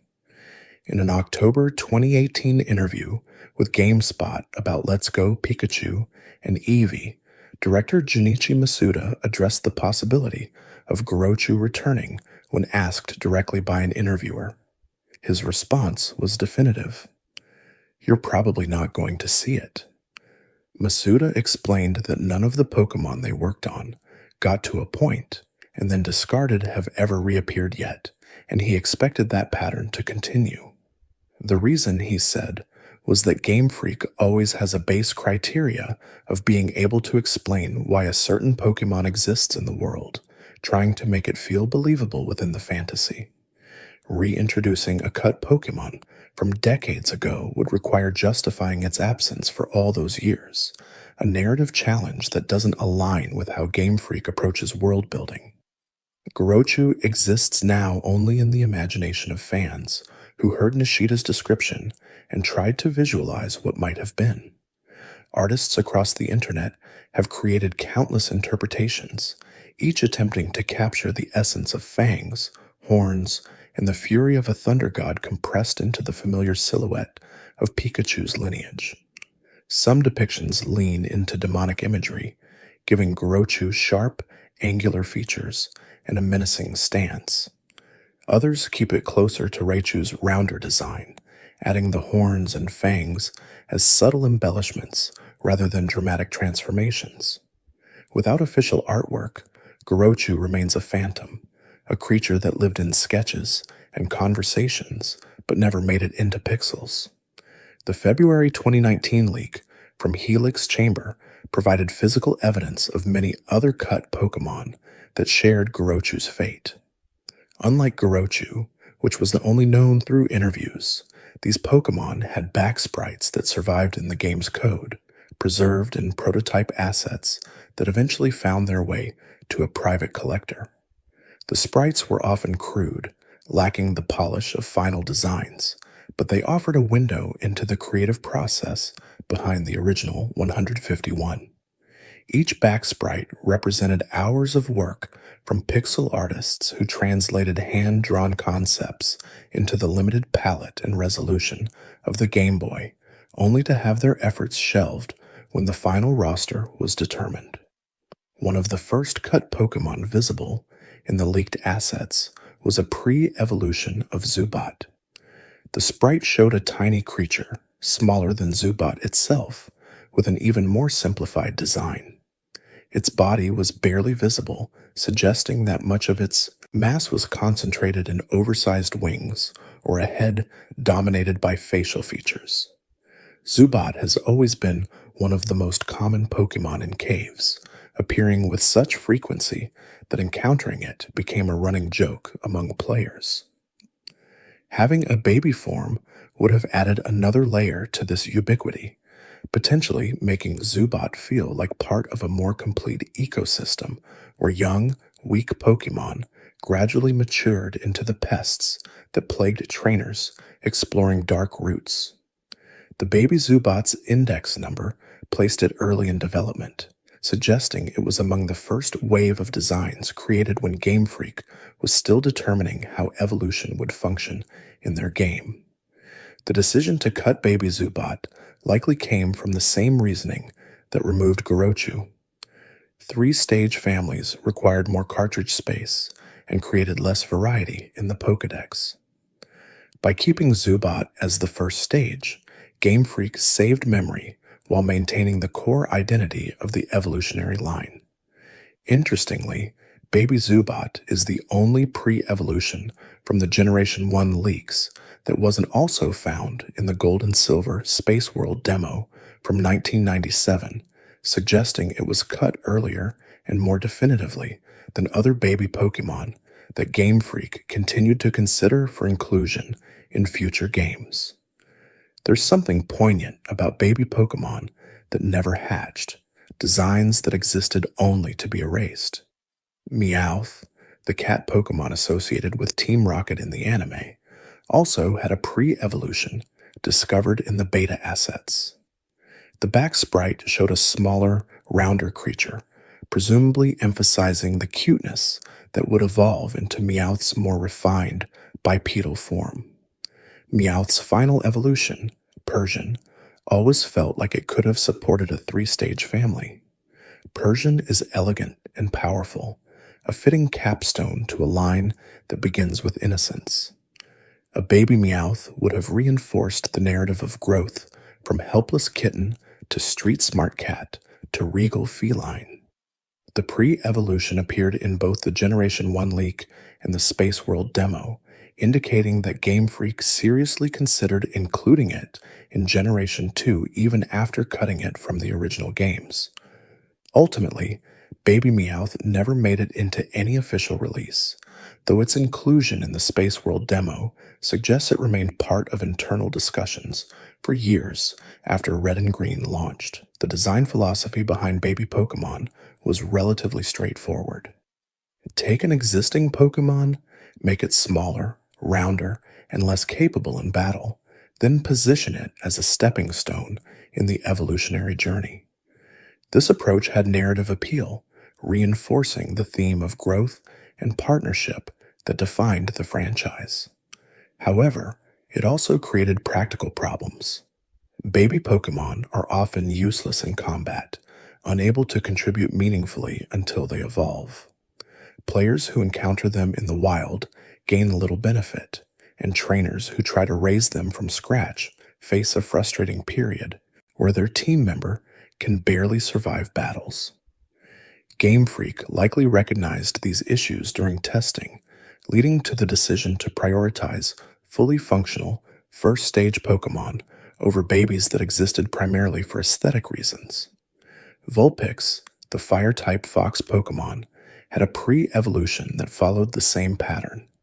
The back sprite showed a creature even smaller than Vulpix, with fewer tails and a more compact body. Vulpix's design is already adorable, making a baby form feel almost redundant. What could be cuter than a six-tailed fox kit that curls up when resting? The pre-evolution would have needed to strip away even more features, perhaps reducing the tail count to 2 or 3, and simplifying the facial markings that give Vulpix its distinct charm. Like Baby Meowth, Baby Vulpix appeared in both the Generation 1 assets and the Space World demo, suggesting it remained under consideration well into Generation 2's development. The decision to exclude it may have been aesthetic as much as practical. Vulpix already occupies the role of an early-stage Pokémon with room to grow, and adding another stage below it might have diluted the impact of its existing design. Baby Vulpix would eventually inspire Alolan Vulpix in Generation 7, a regional variant that reinterpreted the original concept with an ice typing. Alolan Vulpix is smaller and softer than its Kanto counterpart, emphasizing cuteness in a way that mirrors what Baby Vulpix might have achieved. The Alolan forms shows how Game Freak continued to explore design space that was originally planned for cut Pokémon, finding new ways to bring those ideas to life without directly resurrecting abandoned concepts. Goldeen, the goldfish Pokémon, had a pre-evolution visible in the leaked back sprite. The sprite depicted a smaller fish with fewer fins and a less developed horn, emphasizing youth and vulnerability.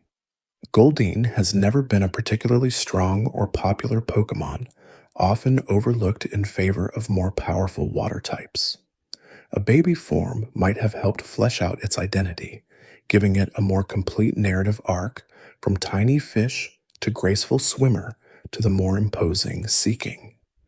The pre-evolution appeared in the Space World demo as well, and its presence there suggests that Game Freak saw potential in expanding Goldeen's family even after deciding it wasn't essential for Generation 1.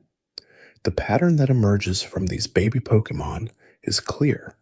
Game Freak designed them, programmed them, and seriously considered including them, but ultimately cut them to save space and maintain variety. The babies that did make it into Generation 2, Pichu, Cleffa, Igglybuff, Togepi, Tyrogue, Smoochum, Elekid, and Magby were the ones that added the most value to their respective evolutionary lines, or served specific gameplay purposes, like breeding mechanics. The babies that were cut, Zubat, Meowth, Vulpix, Goldeen, and Ponyta, were casualties of a development process that demanded ruthless prioritization.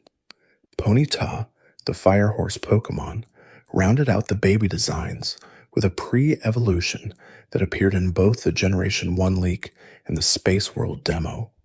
The back sprite showed a smaller horse with a less dramatic mane of flames, suggesting a Pokémon that hadn't yet developed the full intensity of Ponyta's fiery aesthetic. Ponyta already evolves into Rapidash, a fast and powerful fire type, so adding a baby stage would have created a satisfying 3-stage progression from foal to steed to racing champion. However, the same space concerns that plagued other baby Pokemon applied here. Ponyta functions perfectly well as the first stage, and adding a pre-evolution would have consumed memory that could be used for entirely new species. These baby Pokemon represent a road not taken, a version of Generation 1 where evolutionary families were longer and more detailed, but the overall roster was smaller and less diverse. The choice to prioritize variety over depth shaped the franchise in ways that are still felt today. Modern Pokemon games introduce hundreds of new species rather than expanding old families, a philosophy that traces back to the decisions made during Red and Green's development, when Game Freak realized that players responded more enthusiastically to novelty than to incremental additions to existing lines. Beyond baby Pokemon, the leaked assets revealed middle stage evolutions that would have connected species in unexpected ways. The most intriguing of these was a creature that appeared to link Psyduck and Golduck. The back sprite showed a Pokemon with features from both species, suggesting it was meant to bridge the gap between Psyduck's confused, duck-like appearance and Golduck's sleek, almost alien design. Psyduck and Golduck have always felt disconnected from each other. Psyduck is comedic, perpetually suffering from headaches that make it seem incompetent. Golduck is serious, a powerful swimmer with psychic overtones despite not actually being a psychic type. A middle evolution might have smoothed this transition, providing a design that gradually introduced Golduck's elements while retaining some of Psyduck's charm. The existence of this middle stage suggests that Game Freak recognized the dissonance between Psyduck and Golduck and attempted to address it during development.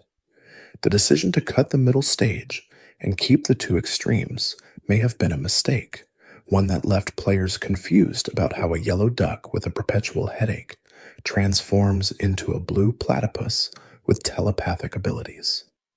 The middle stage's absence creates a narrative gap that fans have puzzled over for decades, wondering whether Golduck was always meant to follow Psyduck or if the two species were originally unrelated and only became connected late in development. This middle stage evolution never appeared in the Space World demo, suggesting it was cut earlier and more thoroughly than the baby Pokemon that Game Freak continued to consider for Generation 2. Its absence from later discussions indicates that the developers either solved the problem to their satisfaction or decided that the Psyduck to Golduck leap, however jarring, was acceptable within the context of a world where creatures can transform in dramatic and unexpected ways.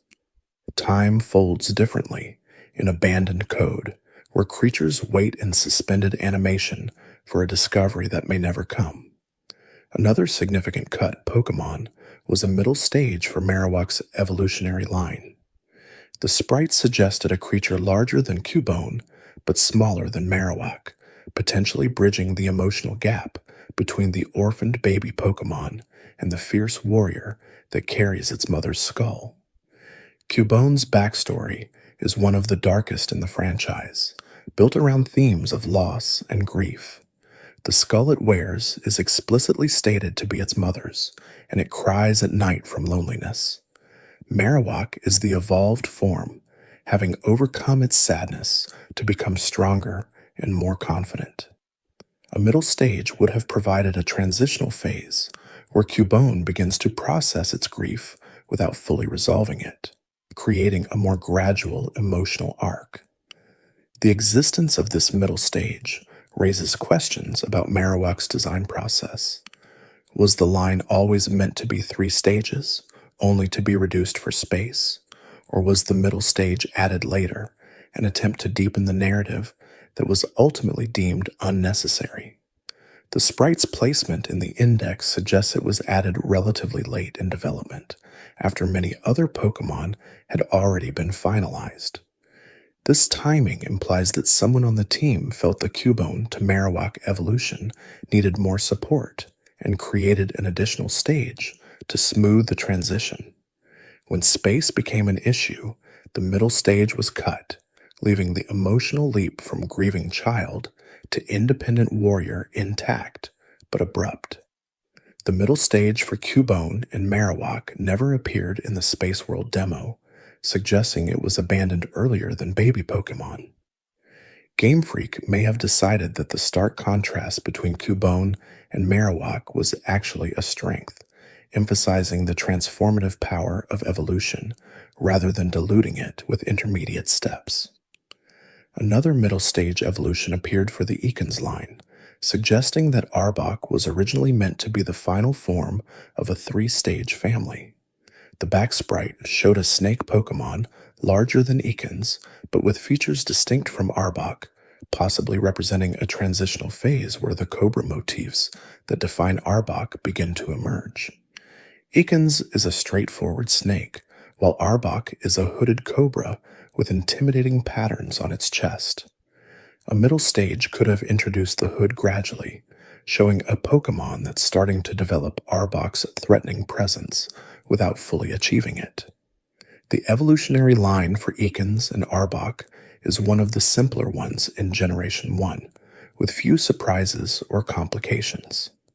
Adding a middle stage would have given the line more depth without fundamentally changing its identity. However, the decision to keep it at 2 stages maintained the simplicity that made Ekans approachable for early game players. Team Rocket's extensive use of Ekans and Arbok in the anime reinforced their status as straightforward, villainous Pokémon, and complicating their evolution might have undermined that clarity.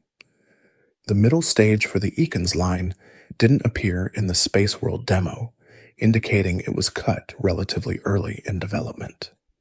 The decision suggests that Game Freak prioritized simplicity for common Pokémon like Ekans, reserving 3-stage families for species that needed the additional complexity to feel complete. There were also evolutionary connections that were severed entirely during development, creating Pokémon that feel isolated in the final roster. Blastoise, the final evolution of Squirtle, was originally not part of that line at all.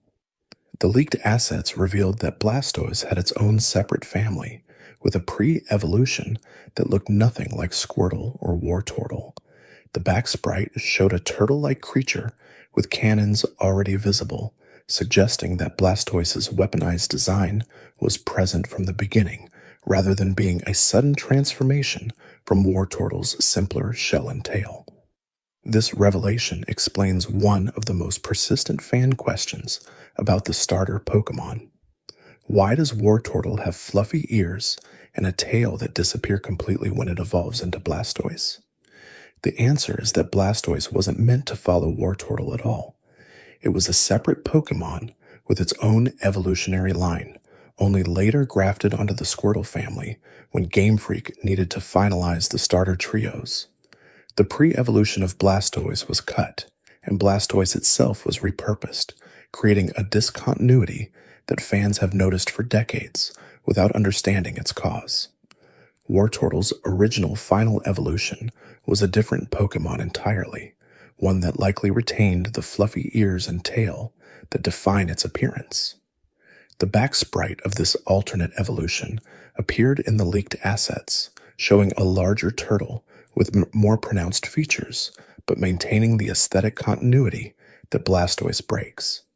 When Blastoise was moved into the Squirtle line, this original final stage was cut, leaving Wartortle as an orphaned middle stage, whose design no longer flows naturally into its supposed evolution. The decision to merge Blastoise into the Squirtle line was likely pragmatic.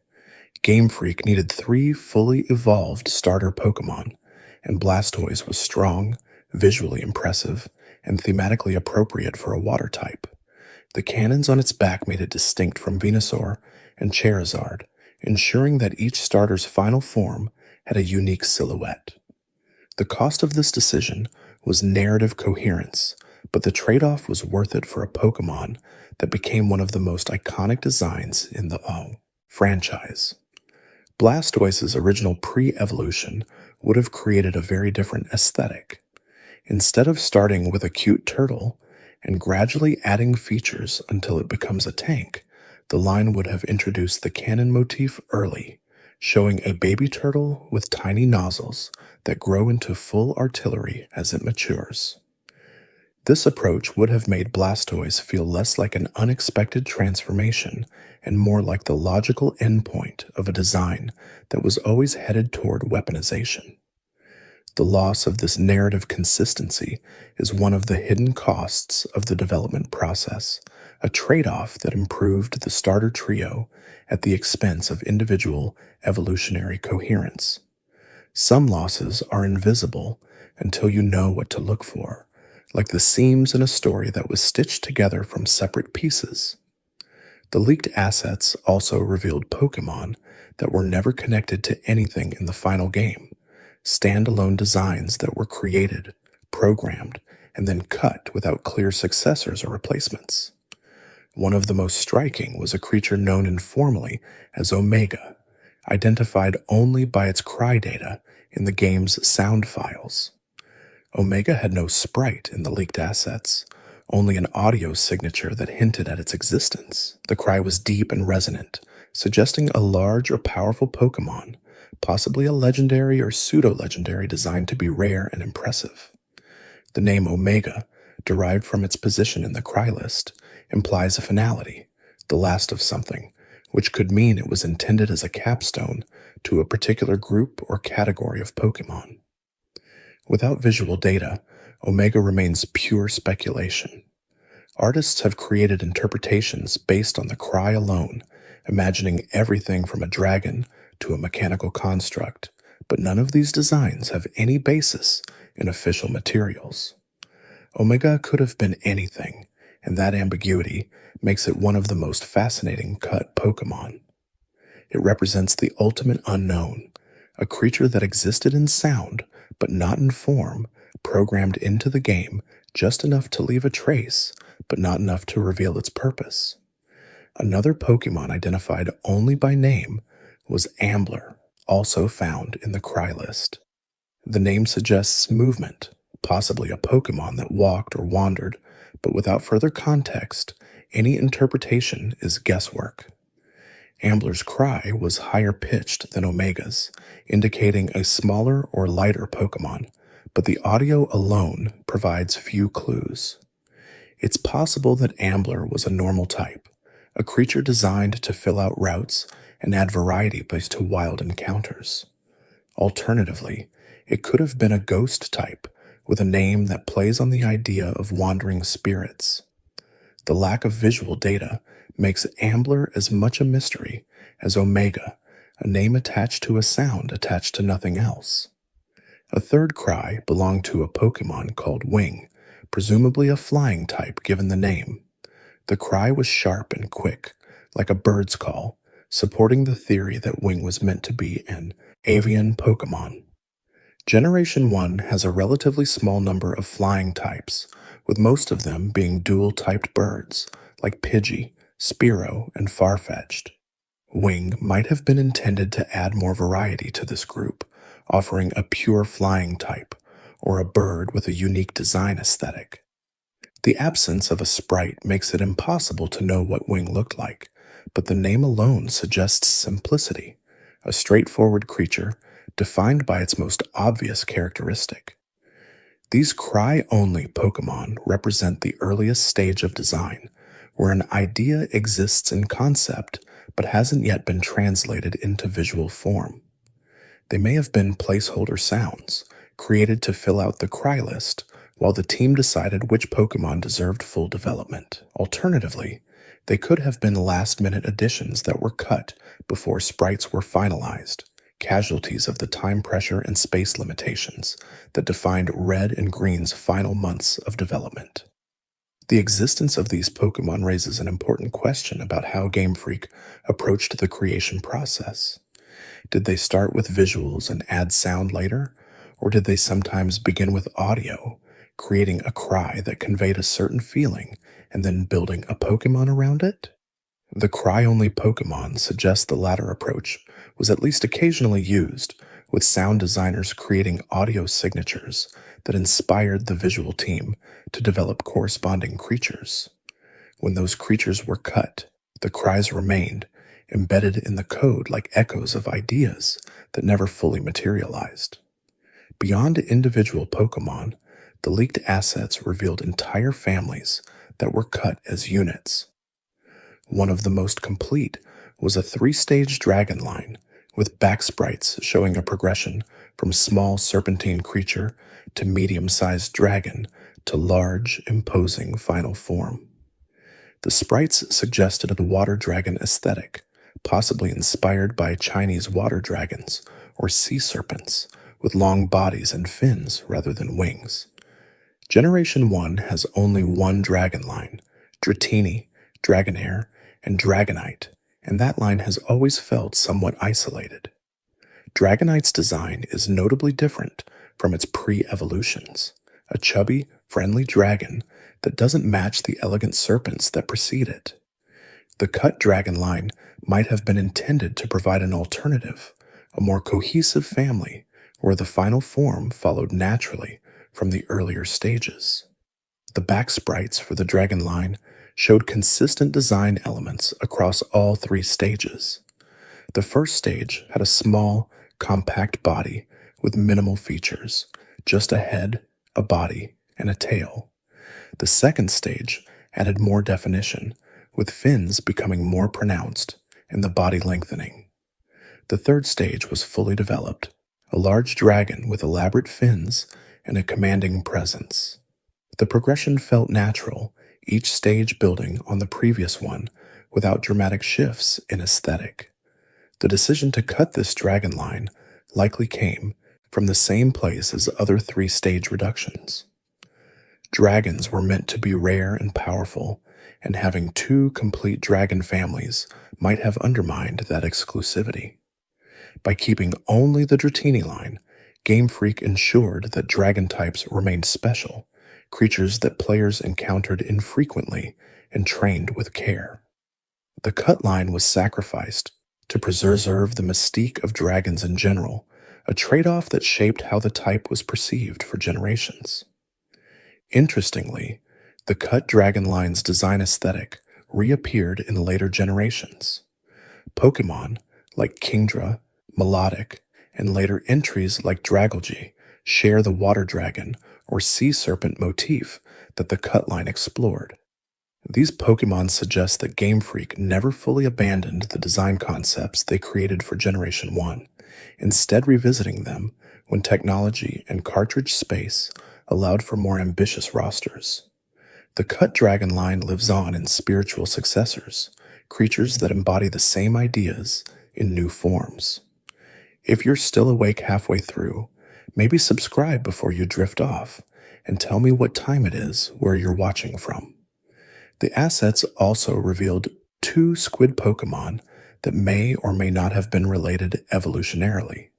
The back sprites appeared in different parts of the index, separated by enough space that it's unclear whether they were meant to be pre-evolution and evolution or two separate species that happened to share a squid aesthetic. The first sprite showed a small squid with tentacles and a rounded head, typical of cephalopod designs. The second sprite was much larger, with more elaborate tentacles and a more menacing appearance. If they were part of an evolutionary line, they would have provided an alternative to Tentacool and Tentacruel, giving players another water-type option with a different visual identity. The separation in the index numbers is the primary evidence against these being connected. Pokémon families are typically programmed together, with pre-evolutions and evolutions appearing in consecutive slots. The fact that these squid Pokémon are far apart suggests they might have been designed independently, possibly by different artists, and only later recognized as having similar themes. If Game Freak noticed this duplication during development, they may have cut one or both to avoid redundancy, especially given that Tentacool and Tentacruel already filled the niche of aquatic cephalopods. Alternatively, the larger squid might have been added much later in development. after the smaller one had already been cut, explaining why they're separated in the index.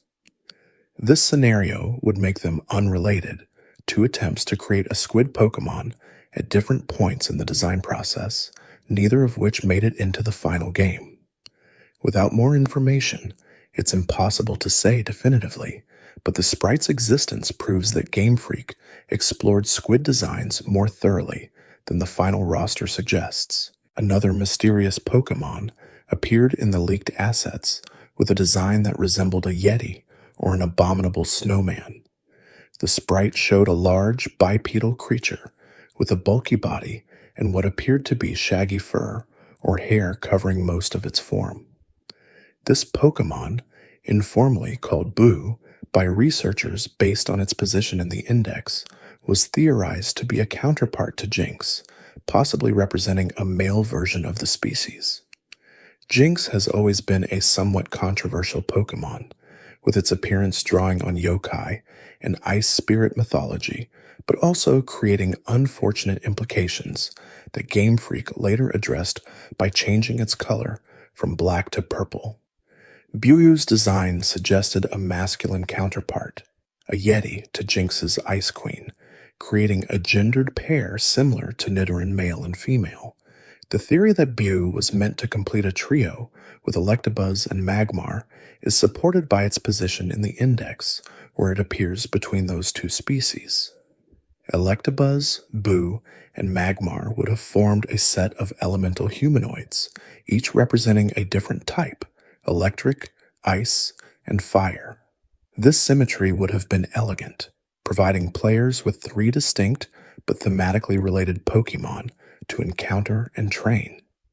The decision to cut Boo broke this pattern, leaving Electabuzz and Magmar as a pair rather than a trio. The inspiration for Boo likely came from kaiju films, specifically a creature called Wu from the Ultraman series. Wu was a Yeti-like monster with a dark face and a bulky body, closely matching the description of Boo's sprite. However, Wu was female in the original Ultraman series, which might have created confusion if Boo was intended as a male counterpart to Jinx. This gender mismatch could have been one reason for Buu's removal, as Game Freak might have realized that the cultural reference they were drawing on didn't align with their design intent. Boo's absence is felt more acutely because Electabuzz and Magmar eventually received evolutions in Generation 4, Electivire and Magmortar, creating complete three-stage families. Buyu never got that chance. If it had been kept in Generation 1, it might have received its own evolution in later games, completing the elemental humanoid trio and giving ice types a powerful option to rival the additions given to electric and fire.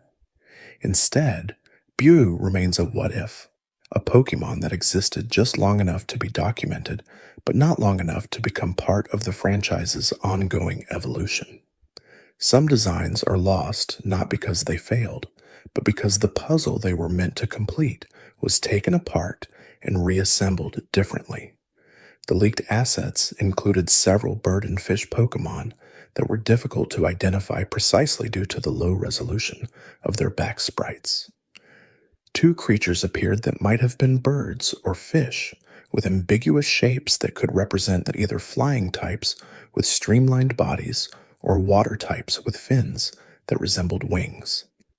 The sprites were small and lacked detail, making it nearly impossible to determine their intended type or design inspiration. Some researchers theorized they were based on flying fish, creatures that glide above water using wing-like fins, which would have made them unique dual types combining water and flying.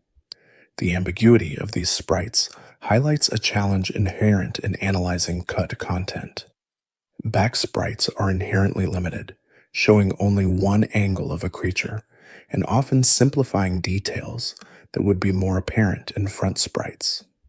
Without accompanying data like type information, moveset, or Pokédex entries, researchers are left to make educated guesses based on shape and context.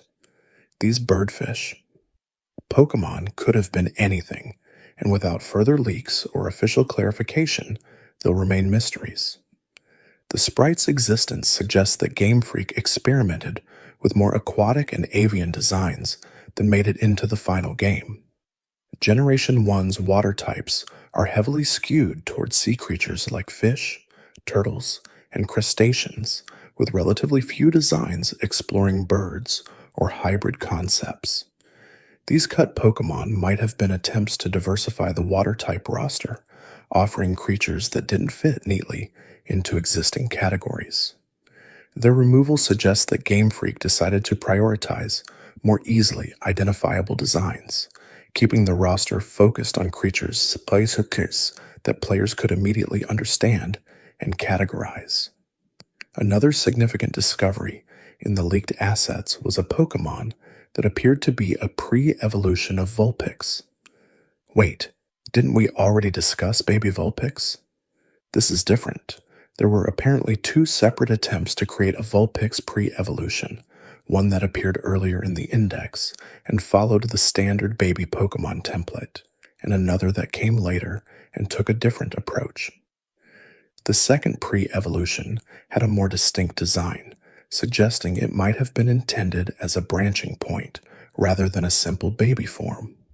The sprite showed a fox kit with features that could evolve into either Vulpix or potentially another fire-type fox that was itself cut from the final game.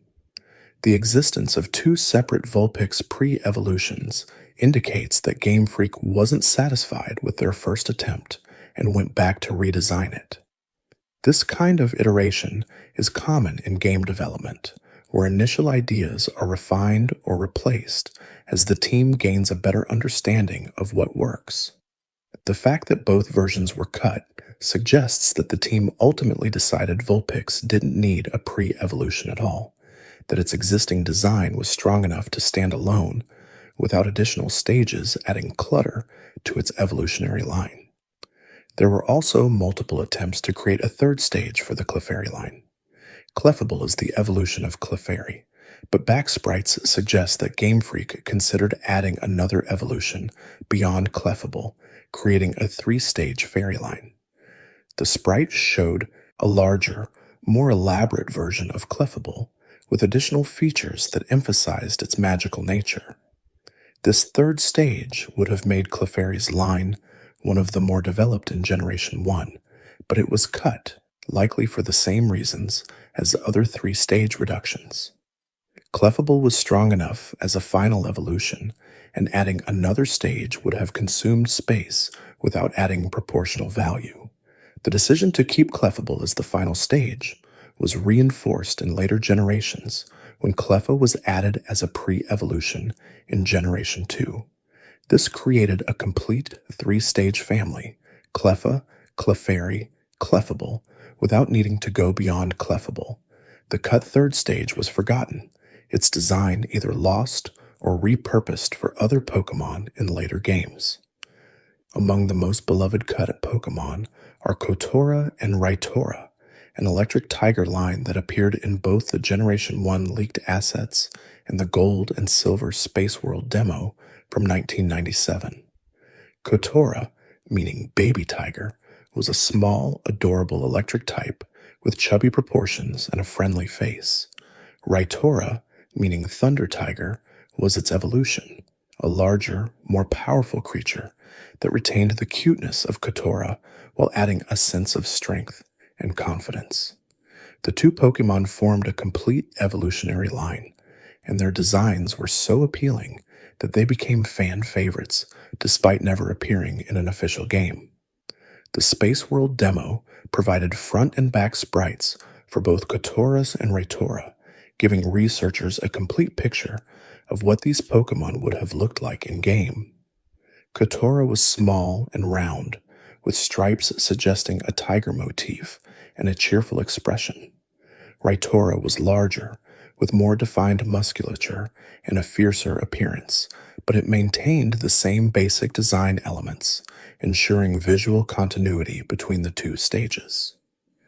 The sprites showed a clear progression, baby to adolescent, that felt natural and satisfying. The Generation 1 assets revealed a third member of the family that hadn't appeared in the Space World demo. A back sprite suggested a final evolution beyond Raytora, creating a three-stage line. The sprite showed a much larger tiger with elaborate features, possibly including additional elements like lightning patterns or enhanced claws. This final stage would have completed the family, giving players a fully evolved electric type that could compete with powerful Pokémon like Jolteon and Raichu. The fact that this third stage appeared in Generation 1's code, but not in the Space World demo, suggests it was cut early, before Game Freak even considered reviving Kotora and Raytora for Generation 2. The question of why Kotora and Raytora were cut from both generations remains unanswered. They had complete designs, appealing aesthetics, and a clear place in the roster as electric types with a unique tiger theme. Yet Game Freak cut them from Generation 1, reconsidered them for Generation 2, and then cut them again, ultimately leaving them out of every subsequent game. The most likely explanation is that they were casualties of tough choices about roster composition. Electric types were already well represented in Generation 1 with Pikachu, Raichu, Magneton, Jolteon, Electabuzz, and Zapdos. Adding Kotora and Raytora would have made electric types even more prevalent, potentially overshadowing other types. In Generation 2, the decision to cut Kotora and Raytora might have been influenced by the introduction of Pichu, which gave the Pikachu line its baby form and made it a three-stage family. With Pikachu already dominating the cute electric type niche, Kotora would have been redundant. Raytora's position was similarly compromised by the presence of Raichu and the introduction of new electric types like Ampharos. Game Freak likely decided that the roster didn't have room for another electric tiger line, especially when other types needed more representation. The enduring popularity of Kotora and Raytora among fans demonstrates the power of cut content to capture imaginations.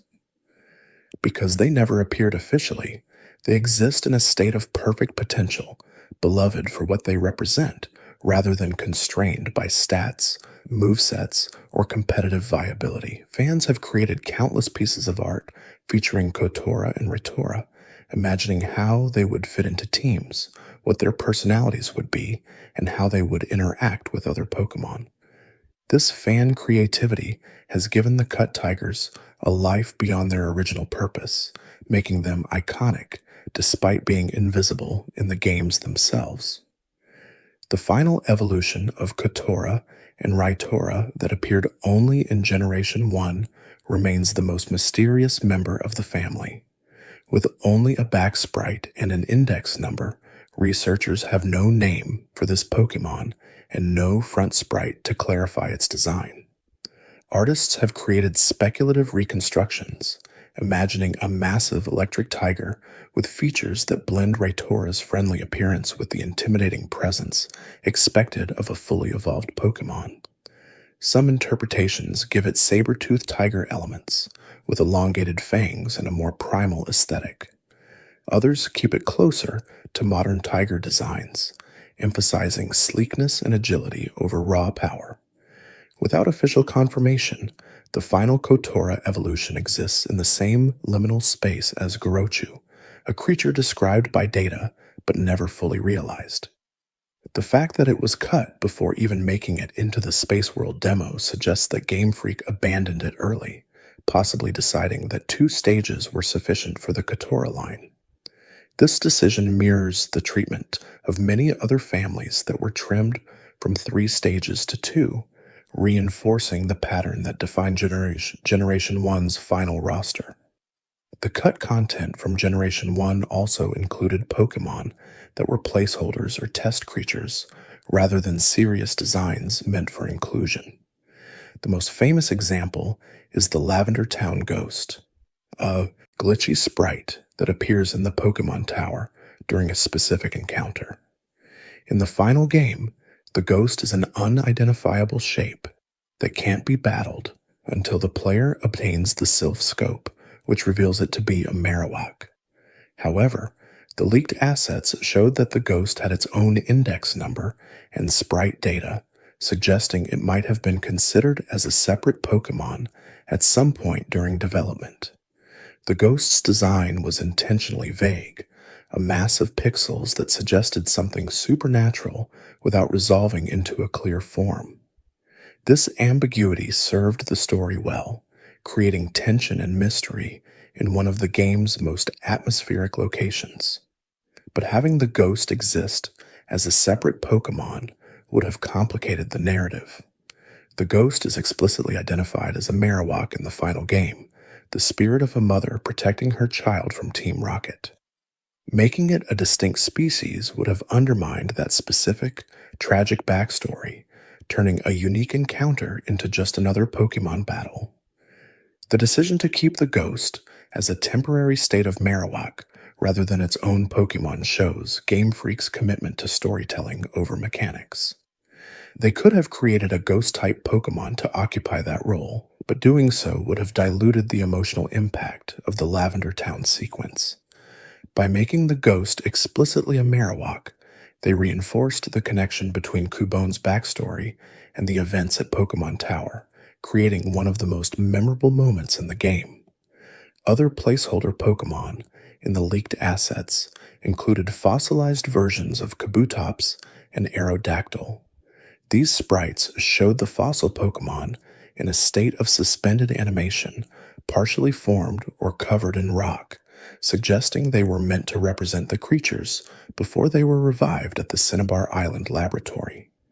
The sprites were crude, lacking the polish of final designs, indicating they were probably used for testing the fossil revival mechanic rather than intended as separate species.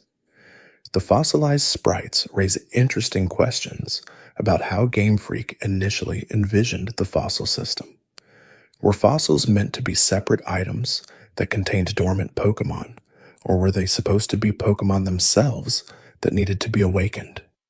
The final game treats fossils as items that can be traded for revived Pokémon, but the existence of fossilized sprites suggests an earlier design where the fossil itself might have been catchable or battleable in some form. This approach would have been more complicated to implement and harder to explain to players. The streamlined system in the final game, where fossils are simply items exchanged for Pokémon, is much more intuitive. The fossilized sprites were likely abandoned when Game Freak settled on this simpler approach, but their existence in the code shows how many different ideas were tried and discarded during development. There are also 3 blurred sprites in the leaked assets that remain completely unidentifiable. The sprites are corrupted or intentionally obscured, making it impossible to determine what Pokémon they represented. Researchers have speculated that these might be legendary Pokémon that the collector chose to keep secret, or they could be placeholder graphics that were never filled in with actual designs. The mystery surrounding these sprites has fueled endless speculation, with fans imagining everything from proto-versions of Mew to entirely original legendaries that were cut for balance reasons. The truth is likely more mundane. The blurred sprites are probably corrupted data, the result of file degradation or incomplete backups. Game development involves constant saving, loading, and modifying of files, and it's not uncommon for some assets to become damaged in the process. The fact that only 3 sprites are affected suggests they were outliers, possibly stored differently than other assets or subjected to processes that caused corruption. Without access to cleaner versions, they'll remain unsolved puzzles, tantalizing hints of what might have been, but never clear enough to provide answers. Silence sits heavy where something almost existed, where the gaps in the data suggest presence without proving it. The leaked assets also provided insight into how Game Freak structured their Pokédex during development. The internal index numbers don't match the final Pokédex numbers, indicating that the order in which Pokémon were designed and programmed was different from the order in which they appear in the completed game. This reorganization happened late in development, when Game Freak decided to arrange Pokémon by type, region, and thematic groupings rather than the order in which they were created.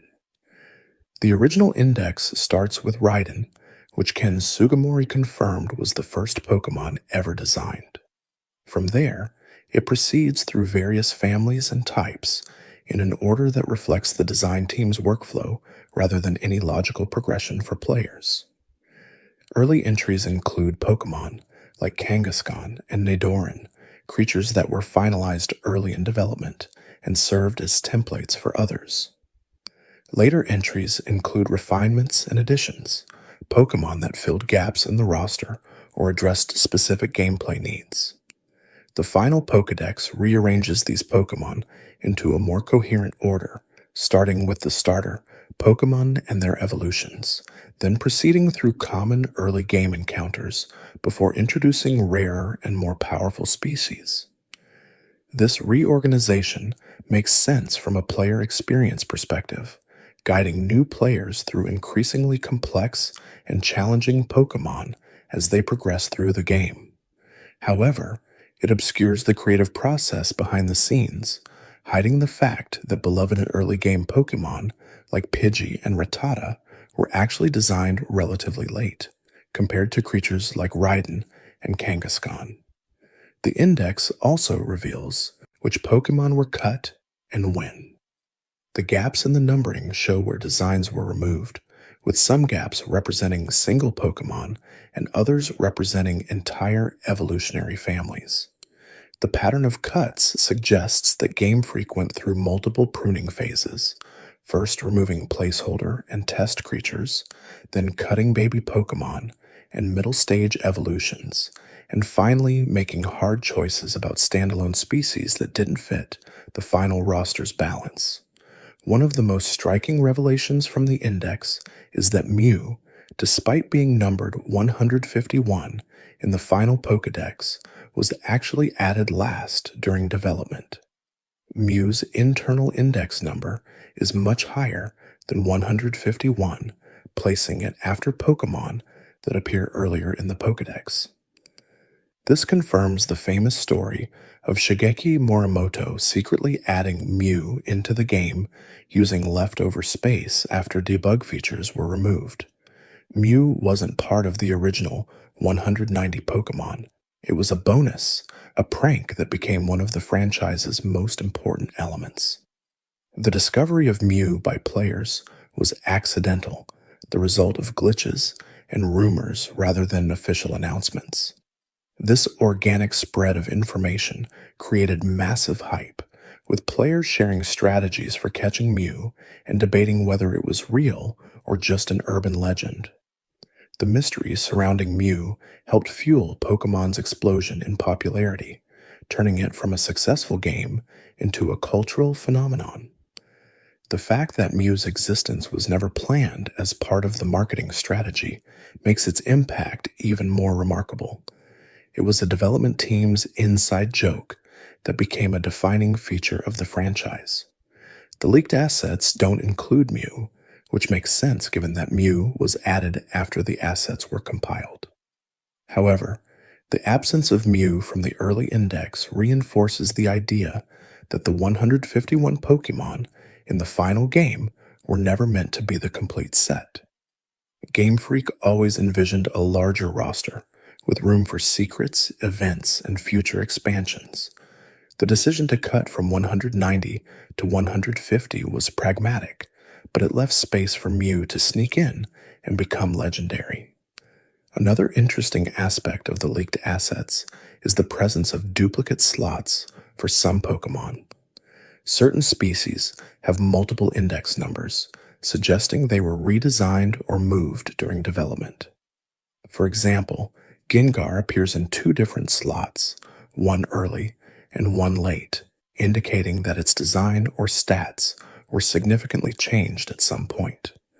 This duplication shows that Game Freak's design process was iterative, with Pokémon being revisited and refined as the team's understanding of the game evolved. The duplicate slots also reveal which Pokémon were considered essential to the roster.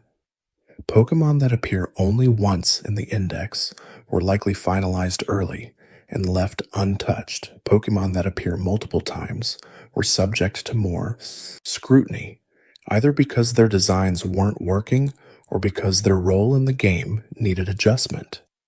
Gengar's duplicate slots might reflect changes to its stats, making it more balanced for competitive play, or alterations to its appearance, ensuring it looked distinct from other ghost types. Some Pokémon in the leaked assets have only partial data, with sprites but no cry information, or cry data but no sprites. These incomplete entries suggest they were either added very late in development, with not all assets finalized before the build was compiled, or they were removed very early, before full assets were created. Partial data is common in game development, where designers work on different aspects simultaneously, and sometimes a creature progresses far in one area while lagging in another. The Pokémon with cry data but no sprites are particularly intriguing because they suggest a sound-first design process.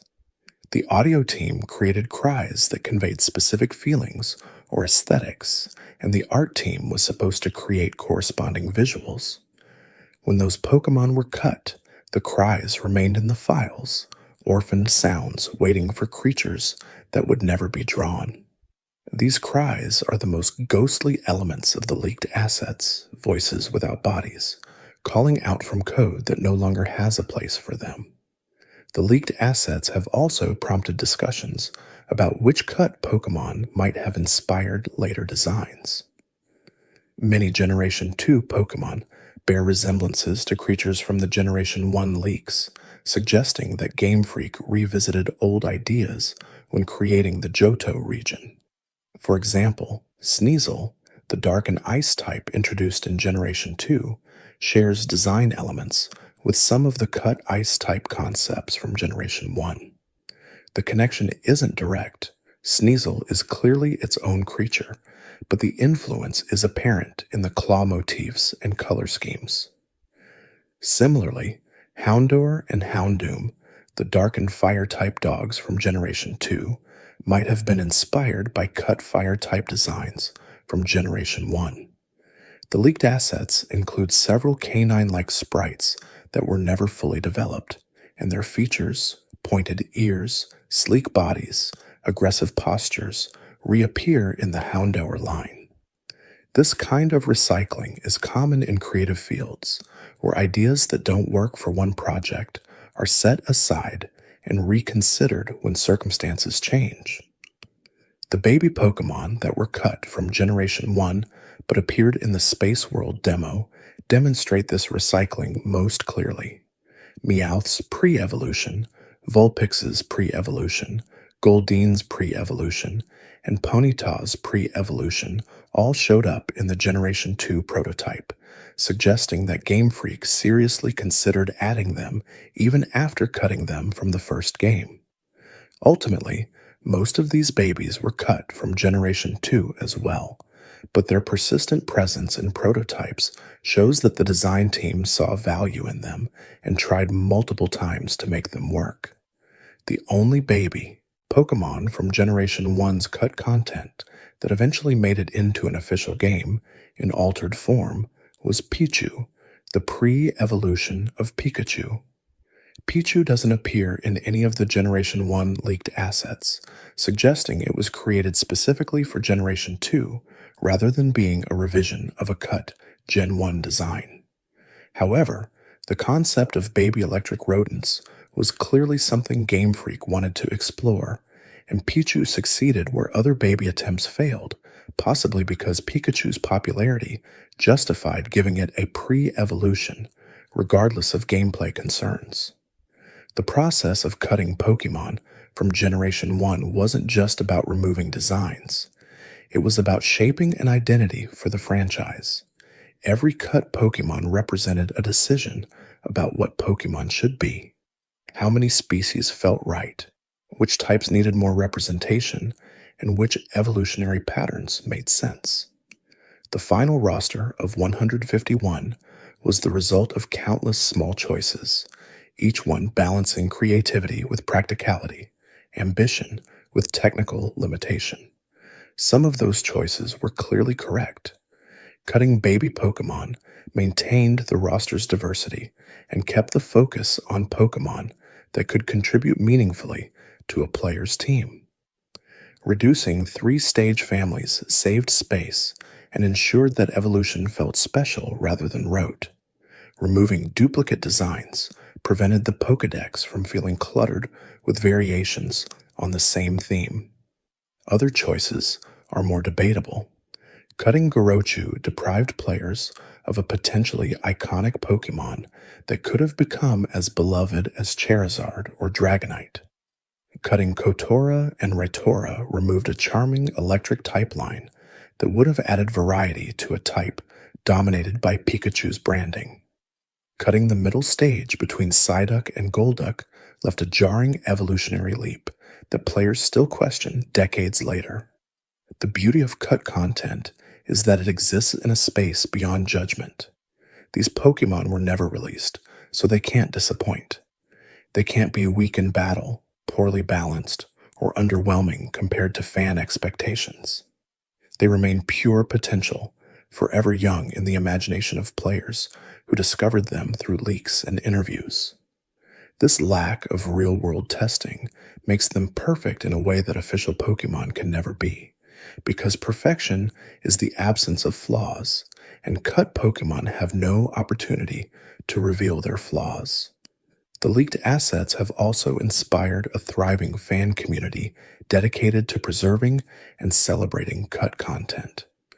Websites like Helix Chamber, The Cutting Room Floor, and Bulbapedia have compiled exhaustive documentation of every known cut Pokemon, complete with sprite galleries, analysis of design evolution, and speculation about why specific creatures were removed. These resources have become essential references for fans who want to understand the history of the franchise beyond what's visible in the finished games. Artists have created hundreds of fan interpretations of cut Pokemon, filling in the gaps left by back-only sprites and imagining what creatures might have looked like from the front. Some artists stick closely to Game Freak's aesthetic, creating designs that feel like they could have come from the original games. Others take more creative liberties, reimagining cut Pokemon with modern sensibilities or placing them in contexts that never existed during Generation 1's development. This fan creativity has given cut Pokemon a second life, ensuring they're remembered and appreciated even though they never made it into official releases. ROM hackers have gone even further, creating modified versions of Red and Green that include cut Pokemon as catchable species. These hacks reconstruct the Pokemon using leaked sprites and speculative data, allowing players to experience what the games might have been like with a roster of 190. The hacks are labors of love, requiring extensive programming knowledge and artistic skill to integrate cut content seamlessly. They're not official and they're not perfect, but they represent a form of preservation, ensuring that cut Pokemon exist in playable form even if Game Freak never brings them back. The controversy surrounding Helix Chamber's 2019 reveal shows how passionate the community is about cut content. When Helix Chamber streamed a ROM hack featuring cut Pokemon without clearly labeling it as fan-made, viewers felt misled, believing they were watching a genuine prototype. The backlash was swift and intense, with many fans accusing Helix Chamber of prioritizing spectacle over transparency. The group apologized and clarified that only the back sprites and certain data were legitimate, while front sprites and gameplay were reconstructed by fans. The incident highlighted a tension in the cut content community between preservation and presentation. Preservationists want to document cut Pokemon as accurately as possible, presenting what's known and clearly marking what's speculative. Presenters want to make cut content accessible and engaging, sometimes blurring the line between real and reconstructed to create a more compelling experience.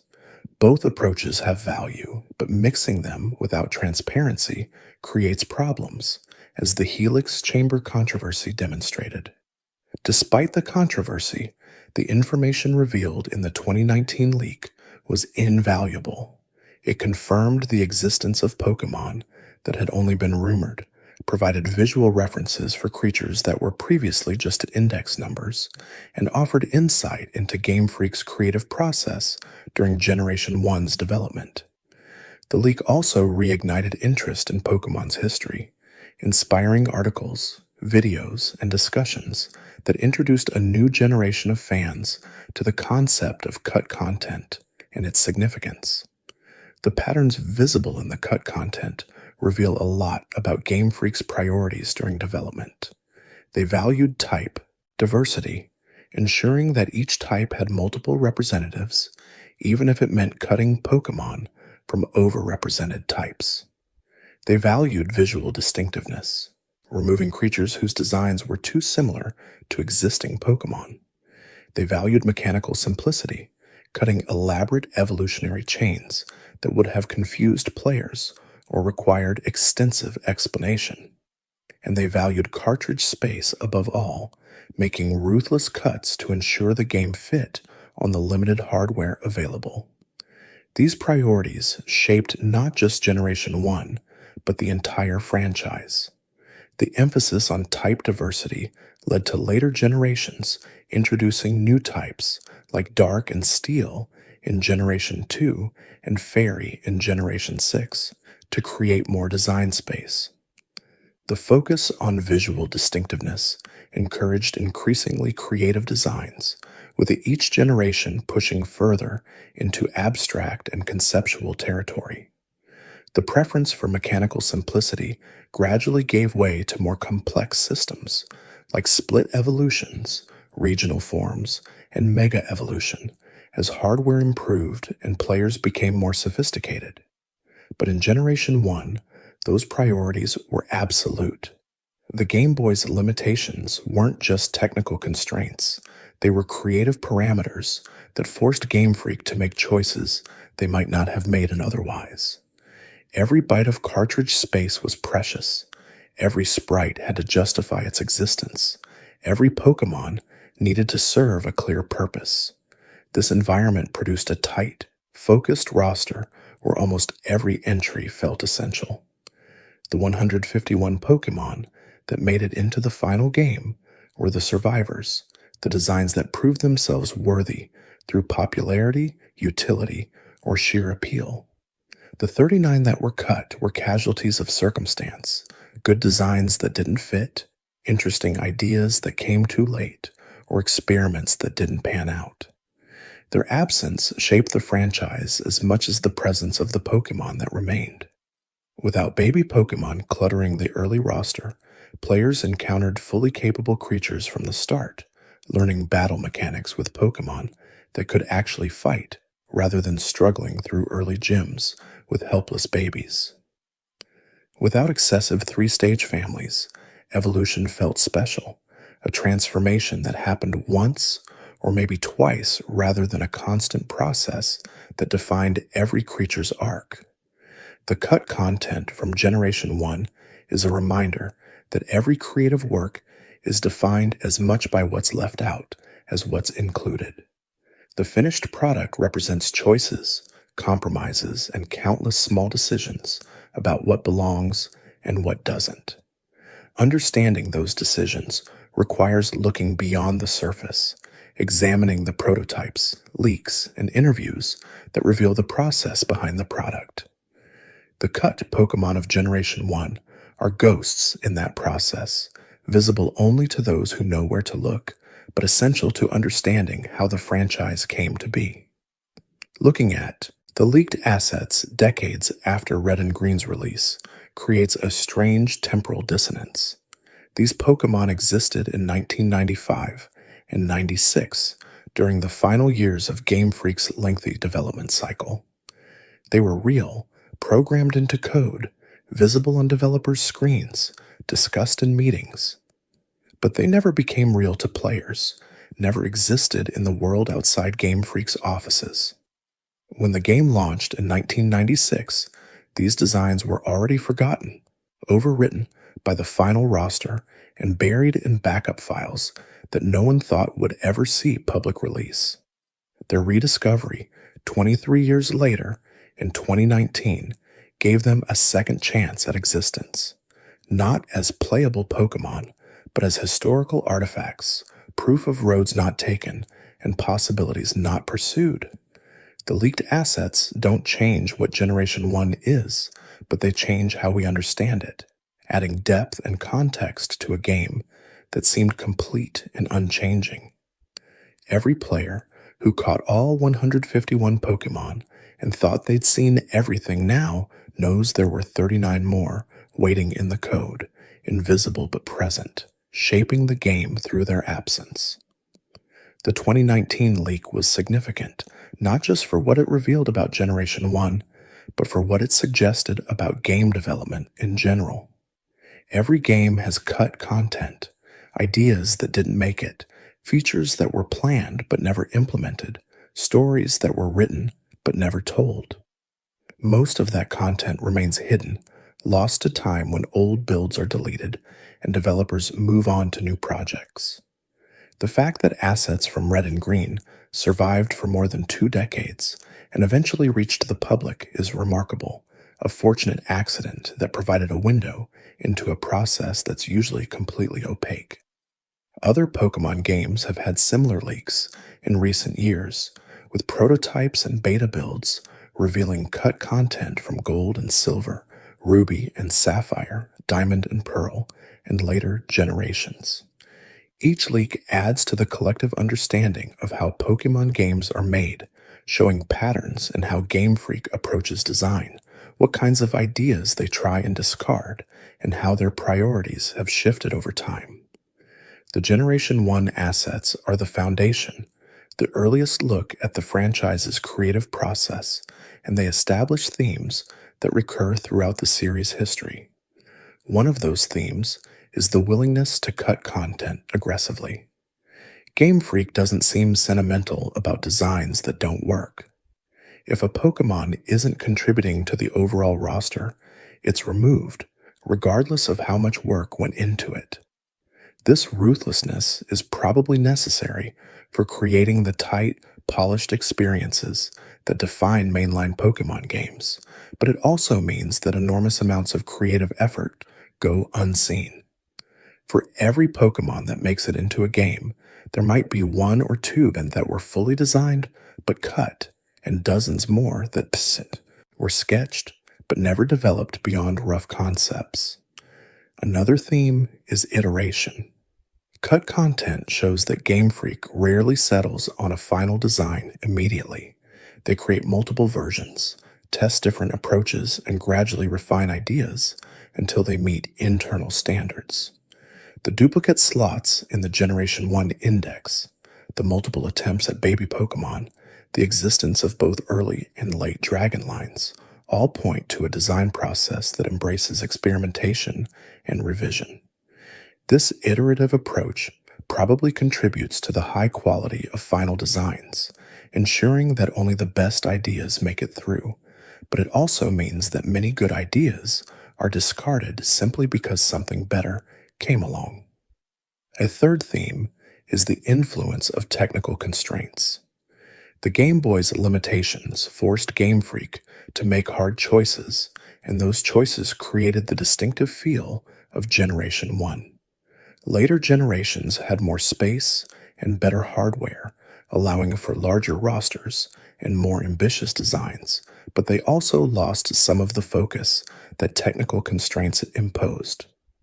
Generation 1 feels cohesive because every Pokémon had to fight for its place.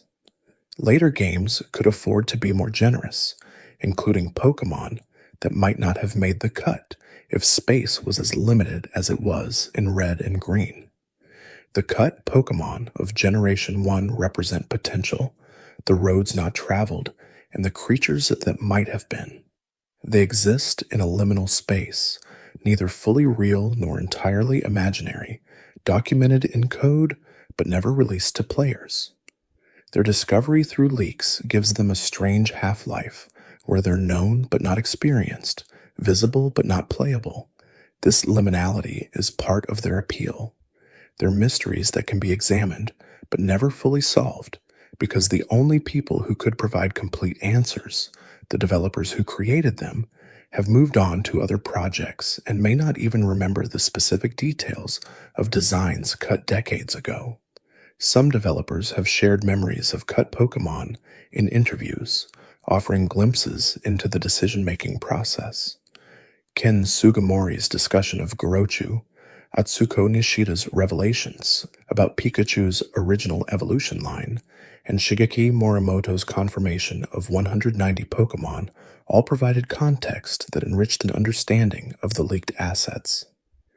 These interviews are invaluable, connecting data to human stories, turning index numbers and sprites into artifacts of creative struggle and compromise. But most cut Pokémon have no such context. They're anonymous, identified only by their position in the index or informal names given by researchers. Without designer commentary, they remain enigmas, and that enigma is part of what makes them fascinating. Fans can't project anything onto a cut at Pokémon, imagining backstories, personalities, and roles in the world that are never contradicted by official sources. This freedom makes cut content a perfect canvas for fans' creativity, a space where imagination fills the gaps left by missing information. The cut Pokémon of Generation 1 also raise questions about canonicity. Are they part of the Pokémon world's history, creatures that exist somewhere in the franchise's universe but haven't been discovered yet? Or are they non-canonical, ideas that were tried and rejected and therefore never existed in any meaningful sense? Game Freak has never directly addressed this question, leaving fans to draw their own conclusions. Some fans prefer to think of cut Pokémon as canonical, believing that every design represents a real creature in the Pokémon world that simply hasn't appeared in games yet. This perspective allows for the possibility that cut Pokémon might return in future games, either in their original forms or as redesigned species. It treats cut content as a reserve of ideas, a library that Game Freak can draw from when creating new rosters. Other fans view cut Pokémon as non-canonical, creatures that existed only as design exercises and have no place in the established universe. Thanks for watching. If you enjoyed drifting through these quiet facts, there's another video waiting on the left of your screen. Maybe let it play while you rest. You might learn something new before you drift off again.